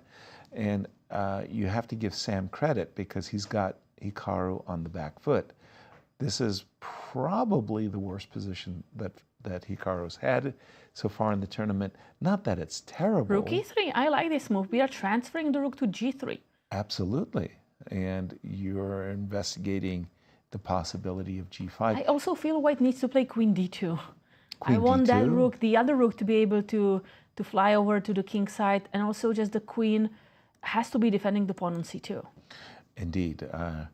You remember the golden rule of attacking. Make sure you invite everybody to the party. Get all your pieces harmonized for the attack. Rook e3. And Hikaru took some time. This is the first time I'm really seeing Hikaru burn some clock. Sam has got opportunity looking in, and that was a big decision. Wow, because G6 looks very tasty for that knight. And Queen D2 kind of intimates that I might capture on. I was thinking that Bishop to D2, Queen to C1, Knight to G6, and Bishop takes. Whoa! A big miss by Hikaru. Because you cannot capture the knight. The other knight would jump to F5 and together with the queen just checkmate. Wow. And now it's over. Now it's over. That one was extremely important. Yes. Now we immediately target the next one. Bishop C1. Bishop B2. Bishop C1. Take that next pawn off the board. By the way, knight G6 and knight takes F8. Another way of targeting this pawn. Also, F4 can be played. F4. Pawn F4. Oh my goodness! I mean, that's a bouquet of goodies. But takes. Rook on F5. That's a beautiful rook. Okay, so. I think it's time for F4. F4. Exactly. Now, Beautiful. capture. You're gonna open that bishop from C3, and we can target and capture immediately pawn on F6. Indeed. And the knight on G6 is beautiful. Everything is beautiful. How does Let's the say sound with go? queen. Queen captures. No, knight captures. Okay. Everything is magnifique. Rook takes F6. So is there a checkmate if we trade queens after queen takes? Oh, I cannot do queen takes C2. No. There's bishop takes B4. Yeah, okay. Sam didn't even want to allow that. But in fact, he could have simply captured the pawn on F6, followed it up with knight E6, and then it just resigns. Okay, just let's absolutely. take the pawn. And he's done it, but With he's the taken it with the bishop. Okay. Again, a little bit of a surprise. Okay, alert, tactic alert. Queen F2, okay. Knight takes D3, knight takes D3, whoops. Okay, the rook is hanging. Let's just move to F1. Oh, the queen trapped. Oh no! The queen is trapped. Oh, that was the worst game of the tournament for Hikaru. Very, very nicely played, Sam. I mean, congratulations. But where do we want to go? Second board, Levon Aronian against Fabiano Caruana. Oh boy, another heavyweight matchup. This one was for the grand finals, right? These two players. Extra pawn? No. No, just two pieces for the rook. A tricky bishop F1. Don't forget there's a queen on A6 that's defending beautifully. By the way, we knight. need to transfer the knight to F4. Perfect. Beautiful play by This Levon. is now winning for white. Easily. Nicely done. The only thing is clock. So 10 How bad seconds is for it? Levon, 5 seconds for Fabi. Okay, put your bishop on D5. He didn't hear me. E4. Let's start pushing the pawns. Remember, do it with patience. You just slowly. Don't rush. Don't rush matters. Check. Bishop F4. Okay, good move. I love the move Bishop C4, by the way. Very, very nicely done. Now be careful. F2 is targeted, but I can still capture on F7 and play Bishop E6. No, I'm good. That bishop is guarding G6. A2. Yes. Bishop E6. Yes. And the bishop is guarding A2. Now I have 2 pawns. 2 extra pawns. And as we know, knight to B8, knight to C6. I think Fabi is going to... He just played with 1 second, Fabi. He's going to give it a rest very, very shortly. This is getting where you got to throw in the towel. Ooh, knight H3. Oh, that was a beautiful move. Get rid of the bishop on C5. 2 bishops and 2 pawns versus a rook. That's easy peasy. He won it. Are there any games still remaining on our top boards? All games? All games have concluded. Wow. And Sam has made the last rounds interesting. He Yes. stopped the H train. we have a three-way tie for the second place, but Hikaru's still having a cushion of 1 point. 1 point, because Sam was behind by 2 points. Yes. That's right. And Fabi was behind 1 point, but he lost. Yes, as we just saw by Levon. So the cushion is still there, but Hikaru was running away with the tournament. Really, really nice game by Sam, but a disaster for Hikaru. Knight takes G7. That was a lovely spot. Yeah. Let's take. What are the players playing for? What's Let's the prize take a look fund? at the prize fund. So total prize fund of $21,700. First place $5,000, second place $4,000, and third place $3,000. And as you can see, there are rating prizes: under 2,600 rating, under 2,500 rating, and under 2,400 rating. Nazi Paikidze was saying, I'm looking at $1,400. You know, I want to be the first one under 2,400. Exactly. Now, in the American Cup, they were playing for first and second prize. I was looking for the commentators' first and second prize, and Cristian was going to be like, no, the one time I'm not a commentator, there's no prize fund for me. But Hikaru, for those of you who've been watching and following, Hikaru has just been just cruising unworldly until he met Sam Sevian. And very good game by Sam. Very good game. I mean, yeah, he got help, but hey, he did a good job. He was pushing, and then found this really nice tactics. Knight captures G7. Exactly. Are we getting ready for round 8? How fast are we going Yes, round here? 8, last 2 rounds of the event. The last 2 rounds, what we call the championship rounds, the money rounds. Oh wow, no, this was round 8, so we have only one round to go. The championship round coming up. That's the championship round. So Hikaru's clinched. If he loses, somebody might catch him. A draw, and he's clear first. Sorry, it goes by so fast. Yeah. We lost track. And Cristian is with the guest. Cristian, over to you. I'm here with Illia Nyzhnyk. Illia, first of all, congratulations. That was a really dominant victory against Lenier. Sum it up for us. Thank you.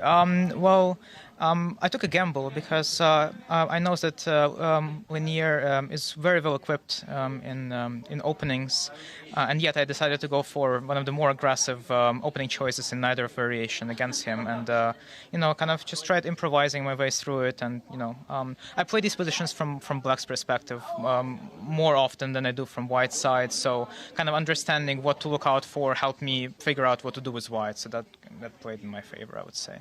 We talked a little bit off camera about the discrepancy between your classical rating and your Blitz rating. It feels like you're turning into a Blitz specialist. Is that what you're enjoying the most, Blitz? Definitely, I definitely do enjoy Blitz way more than classical chess. I like moving pieces around fast. So I'm more or less a loose cannon these days. I haven't really been working my chess seriously. So I'm honestly amazed at my performance right now. That's way more than I could have ever asked for. So yeah, that's about it. I have no expectations of myself, and I'm just kind of trying to play a good game, and it's working out this time.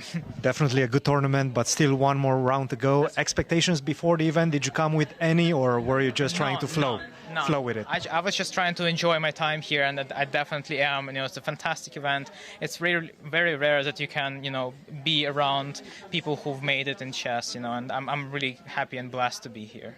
And you're also doing a lot of commentary here at the St. Louis Chess Club. You're a GM in Res quite often as well. Which duty do you enjoy the most? It's a close call, I would say. There's obviously a lot of stress that comes with playing professional chess, but I would say that it's a good mix. What's happening right now is a very good mix, so I'm definitely enjoying both about equally. Illia, still one more round to go. Good luck and finish strong. Thank you very much. Guys, back to you. Thank you, Cristian. Championship round coming up. Fabi Hikaru with a 1-point lead. Can he hang on for victory? We're about to find out.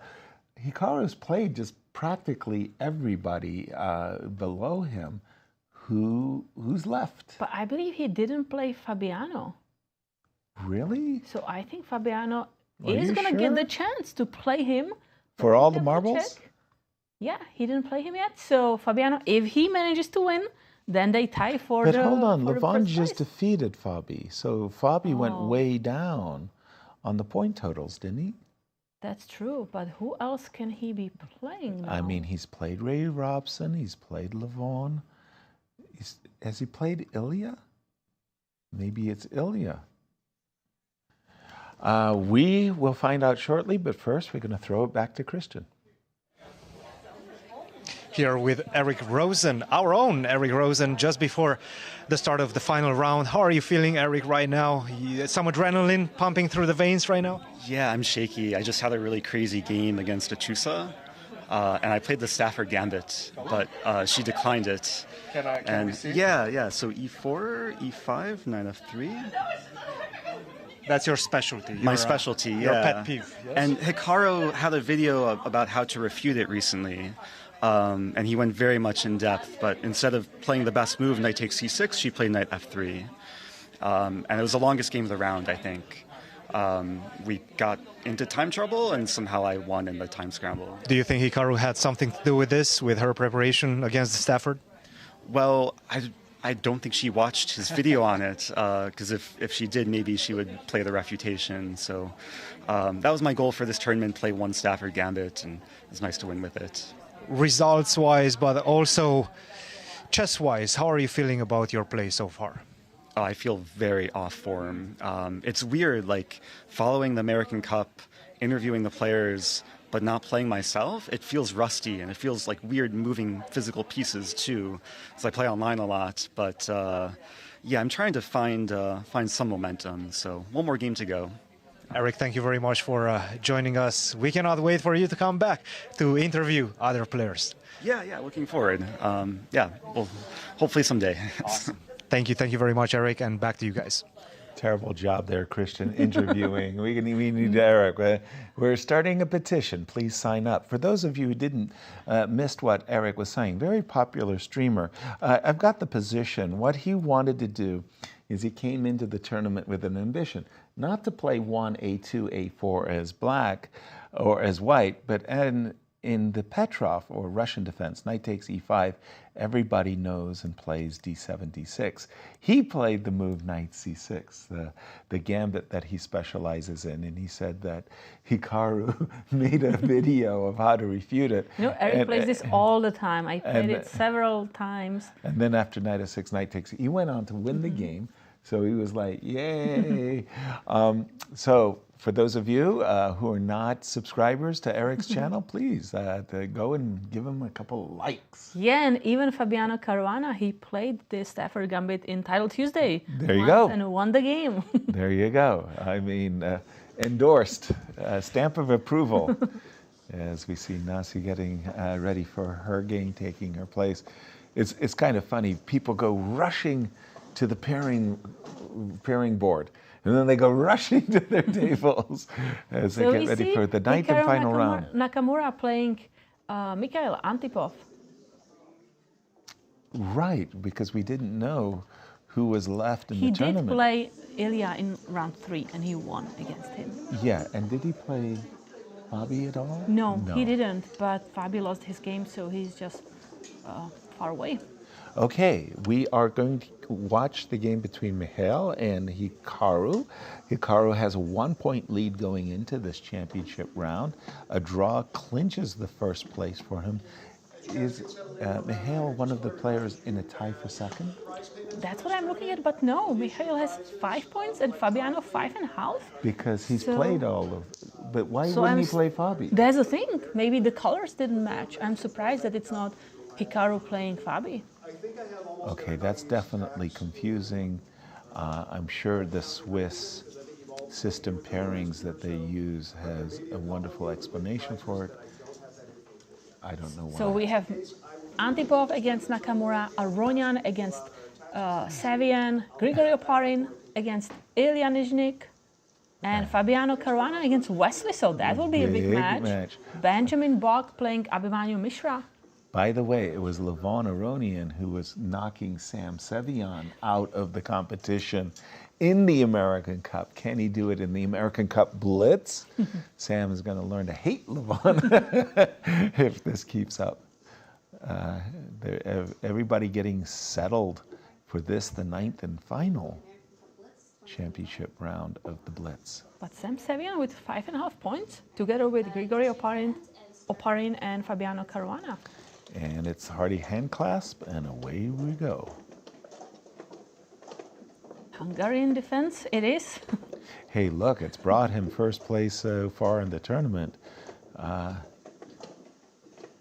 Let's stay with it. So here we see A5. that A4, and Hikaru did not respond with A5, so white, Mikhail said, you know what, I'm going to push the pawn as far as I can to weaken squares on the board. And look at him go. I mean, Michael is playing this as if, like, this is all part of his prep.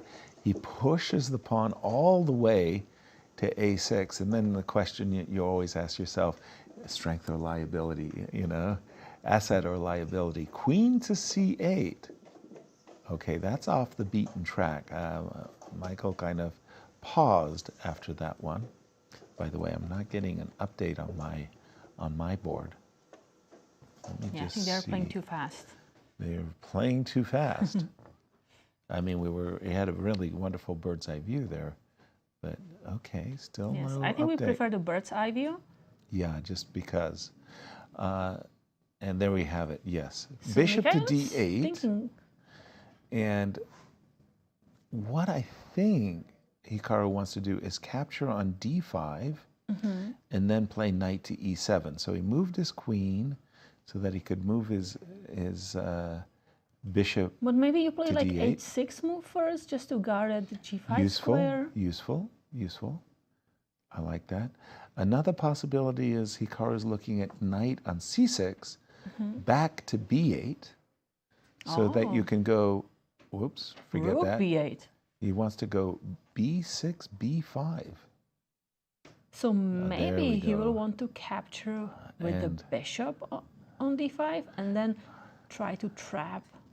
No, we are I- not trapping the bishop. I don't know what's Rook B8. My system has updated us, so we do have the analysis board, should our producers want them. Rook to E1. H7, H6, and move guarding that that square on G5. You like, just, yes, exactly as you just said, guarding the G5 square. I genuinely thought that the move Rook B8 was a prelude to B5, not that we can play Rook B6 right away, but the idea is to artificially isolate this pawn. Again, for those of you joining us late, it was the Hikaru Express train. He just was destroying the competition. He had his first loss of the event in round 8 against Sam Sevian. He still has a point lead. He was that far ahead of the field. D3, D4, I love this move. Normally speaking, I have to play H2, H3 as a prelude to capturing, grabbing the center, but I like this move, D3, D4 a lot. Bishop G4 question mark. Because just a second, what is What Bishop is- B5? There are some issues here for black. What has Question mark. What are we Queen missing? A4? Queen A4? Queen A4 perhaps. Bishop B5, Bishop B5. okay. So knight E7 kind of forced. No. Never. Oh, knight takes F6. yeah, no, no. that's a big trouble because then That's the pawn huge. structure is disrupted. Pawn on H6 is going to be hanging because that bishop on C1 is looking at it. And So by the this way, is the trouble. knight takes D5, bishop takes C6. Why did I put a pawn on A6? So that my bishop would be beautifully anchored on the queen side. Bishop B5 on the board. I see that the Silicon friends liked it. Exclamation mark. White is for choice. So how can he? I mean, Hikaru has to capture on D5, right? Knight captures D5. Oh, or drop back with the bishop. Bishop D7. That is Yes. an alternative, but It's not the. I thought he was, and he's captured on D5. He recaptured with a pawn. so he did not capture on C6. Because E5 is hanging. Alert, Kate. Okay, so Knight let's takes D5. update. Yes, knight E5. takes. knight takes d5, e takes d5, the knight dropped back. Remember, our rook was sitting pretty on e1. And Michael stopping. Why are you giving me a pawn? Why are you giving me a pawn? Didn't take it. Why didn't he take it? Rook takes e5. I'm just wanting to play positionally. I want to play materially. He didn't take it. He probably thinks that he's got a very good position, and I don't doubt him. By the way, bishop d3 does have a threat of trapping the enemy queen. What about rook a4 and rook g4? I like that very much. Nice. Rook a4, rook g4. Queen here, kind of a prelude maybe to rook a4 and rook g4. Likes to have his queen eyeballing bishop takes This h6. looks great for white. Yeah, no, it's definitely a joyful position. In fact, it's so joyful, I would very, very seriously have considered bishop g5 just sacrificing a pawn to get some dark square control. The problem also for Hikaru is that the queen on c8 cannot go anywhere. Right, it's just kind of So rook a4, rook g4. Kind of even trapped. Rook a4, rook g4. I'm looking at some really nice attacking, very, very nice attacking ideas for white here. But clock, 22 seconds for Antipov, 46 seconds for Hikaru. Rook, bishop d3. I'm Okay, not this sure. is unexpected because we allow the queen to be developed. On the other hand, we are preparing g4, putting more pressure on the Well, on the white square. G4, E4 is the problem. I don't think you wanted this necessarily, but I'm beginning to think that this is the best position Hikaru's had. Not that it's a great position, but at least it's some fight suddenly going on here. Plus, Antipov has, 8 seconds on the clock? And just be careful, things are getting a little bit dodgy. Nervousness here. C6. No, Antipov played with 1 second on the clock. There was, good play. Finishing his development, Michael is looking at rook takes d5. That was very good play by Mikhail. And also, you've got queen g6 in the pocket, too. If you take it with the knight, I can take your queen. So rook takes d5, white's back in control. The only problem is time. Truly. Can Antipov manage to keep making good moves with 5 seconds on his clock? It's hard. And for me, white has a complete domination, but Wait, that's a free bishop. It's not so free. Not where h3 is hanging, h3 check. Queen takes h3. Okay, king f2. Knight takes no, e4. King g1. Queen e3 check. Draw. Queen e3 check. Draw. No, king f1. I go to e1. I'm not sure. Knight f3, e4. Ooh, it's becoming extremely complicated. Yeah, whoa. Rook, what a move. Wait, e5? No, rook. Now we have knight f4, knight f3. That's a fork. That is true.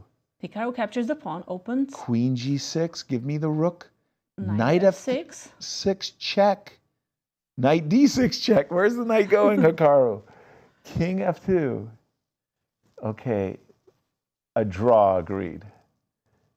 He's going back with the knight. No time. Wow. No time. Antipov making... Oh, no. 1 second. No draw. 1 second. Queen check. Queen check. Oh, who's going to lose on time? Somebody's going to lose on time. I can't believe somebody won't lose this game on time. Check on Again with 1 second. Check on e1? No. Check on e3? No. No. Rook g4? What's rook g4? Queen d8. Oh, rook g4. Rook g4? Wow, King Hikaru is f2? winning, right? Yeah, resigns. Wow. Wow, what a game. Wow. It's just difficult Congratulations to be playing to with no Hikaru. time on the clock. Incredible. Exactly. Let's just take a look. We're going to go to the game Board between 4. Fabi and Wesley So, two of America's greats going head-to-head. Bishops of opposite color, but So wait a many minute. pawns are promoting. Wait a minute. I'm seeing a pass pawn on A2 and a pass pawn on G7. Just don't I go can't to believe what E7. I'm looking at. So now we want to capture the bishop. Yes, and you do. Just capture. Okay, the rook is guarding it. I would put my king back on H7 as fast as I could. Check. Keep checking. Wesley has no time, right? Yes, no time. He took the wow, pawn. that is a brave. That's huge. That was very bold because there was rook takes E6 and F7, right? Right, but there was also rook takes C3 check for Wesley. Oh my goodness, I didn't see that one. Oh, but now rook H8 and that's winning. No, we have to be careful. There's still rook captures the bishop. So first we are guarding the promotion square. Right. Rook G1. King H. Oh, that's a good move. Bishop A1. That Yes, was and now brilliant we by can Fabi. Transfer the rook to That check was a and rook H8. brilliant. Oh, that was a study-like victory there at the very end. I would never have taken that pawn on H5. That allowed the rook to penetrate. And with that win, Fabi would probably jump on a trampoline to second place. Mm-hmm. Oh my goodness. Okay, we're getting ready for our Almost final could have standings. tied with Hikaru Nakamura if Mikhail Antipov was able to win the game. Yeah, and he had played it so well. He was dominating at the end, and that tricky Hikaru. What a great event. And So many cool and games. Levon Aronian, poor Sam Sevian, he's being traumatized by Levon. Levon won against Sam, and again, it was those matches that Levon had against Sam in the American Cup that knocked Sam out of the event, first out of the classical bracket and then in the elimination bracket. So Sam loses in the championship round of the Blitz as well. It's like, hate this guy. I don't want to play Levon anymore. Not anymore. Grigoriy and Illia, they made a draw. And going over with Cristian, with our champion. Yeah. Okay, over to you, Cristian. We are here with the American Cup Blitz champion, Hikaru Nakamura. Hikaru, first of all, congratulations. But it does feel like you're a little bit upset about something. What is it? Yeah, I mean, I've played a very good event. I think, with the exception of the first game, the first 7 rounds were basically flawless. Even the game against Levon was very, very controlled. And then in round 8, I decided to do what I did a couple weeks ago in Titled Tuesday, which is get a very good position against Sevian, maybe even winning, and then just completely mess it up. And then that led to this last round game, which of course was very, very insane. I walked into some prep. No doubt Antipov prepared this for Fabiano or at some point or another. There's zero doubt in my mind. So I kind of was playing something that was not just pure chess. But then it got really messy. I was up on time. I thought I was better when I got this F5 in. But then to my opponent's credit, he found some amazing resources. And then I had to find some stuff later to keep the game going. I had to find this Queen H4 and H5. And then somehow I thought I had to be winning, but it kept going on. And so it was just a very back and forth game. Ultimately, he made the final blunder, so I got the win. I mean, I guess I'm happy with the result. I'm going to have to go and look at the game because it was just very chaotic. And I don't know, either it was always fine for him, or I missed probably like a mate and 2 type thing. But I don't know. I'm just glad that it's over. It does seem like even with a draw, you would have still won because Sam Sevian, I believe, lost his game against Levon Aronian. But at some point, you guys were repeating the position. It almost felt like you were about to shake hands for a draw. And then he decided to continue playing. Did that surprise you at all? What was that decision about? Yeah, I sort of expected the game to end in a draw, and then he played this rook takes e4, which I was not expecting. Yeah, I mean, I think it was always okay. At the very end, he has this cute draw after rook g5 with queen e8, queen g6 that he missed. But I mean, but at this point, I think it was very, very tough because we're basically playing a game of bullet with 2 seconds on the clock and not more. So it really was who made the last blunder. But I think also for him, he was trying to finish in the money. I don't know what the prizes are, but I think probably if he wins the game, he would have tied for like second or something. So it makes a big difference. Which I guess from that standpoint, it makes sense that he played on. I was surprised, but I mean, I'll take it. Clean sweep for you in the last week and a half here in St. Louis, the American Cup and the American Cup Blitz. Sum it up for us, your emotions as well after these two tournaments. Yeah, I think I played very well when it mattered. I mean, I think the first match against Mishra was a big wake-up call in a sense. A lot of credit goes to Mishra. He played very, very well, especially in the tiebreakers. I mean, I was kind of lucky not to lose that match. I mean, but I found a way to pull it through. And from there, I think it was pretty smooth sailing up until the final 2 rounds today. But I think at the end of the day, it's never going to be that easy. The players that you're competing against are very, very strong. They always find chances to complicate the games, even when you think you're winning. So I did what I could. I mean, the last couple of games leave a little bit of a sour taste in my mouth, but at the end of the day, the result is quite good. So I'm happy, and it's always great to play well in St. Louis. Hikaru, congratulations once again for this amazing 2 tournaments for you, and we cannot wait to see you back in St. Louis in the future. Thank you. Guys, back to you. Thank you, Cristian. We do know the prize fund. So big congratulations to Grandmaster Hikaru Nakamura, who is the 2025 American Cup Blitz event champion. Wow. Earning $5,000. Very, very nice. A great Blitz tournament with so many players. But for those of you who don't know, shame on you, the American Cup champions. Let's review the standings, the final standings of all the players. Yes, and let's start with the women's section. It was Alice Lee who dominated the event. She won $49,000, just spectacular games.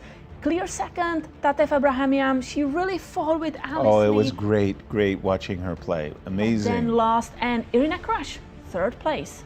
All the way down to 8th place, and in the open standings.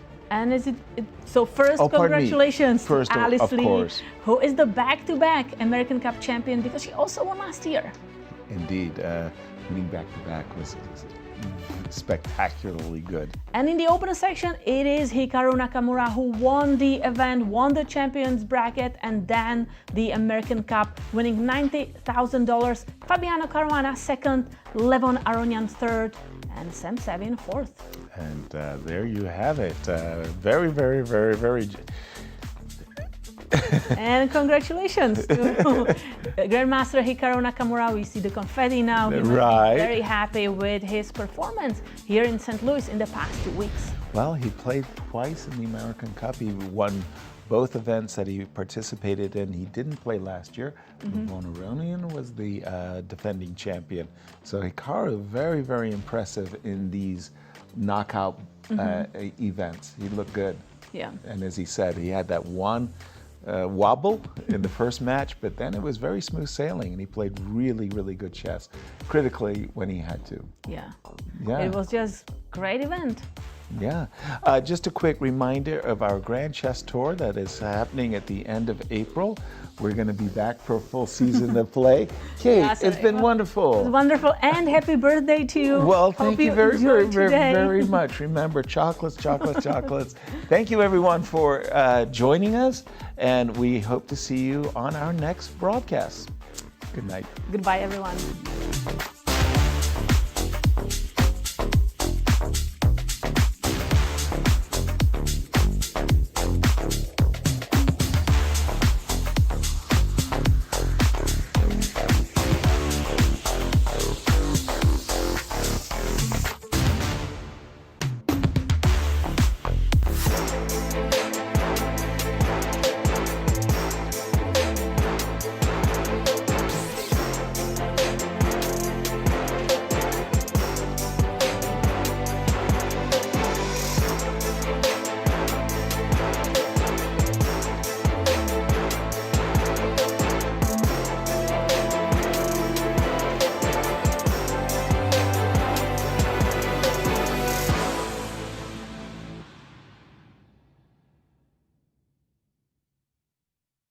This has been a presentation of the St. Louis Chess Club. Any reproduction or distribution of this content without the express written consent of the St. Louis Chess Club is prohibited.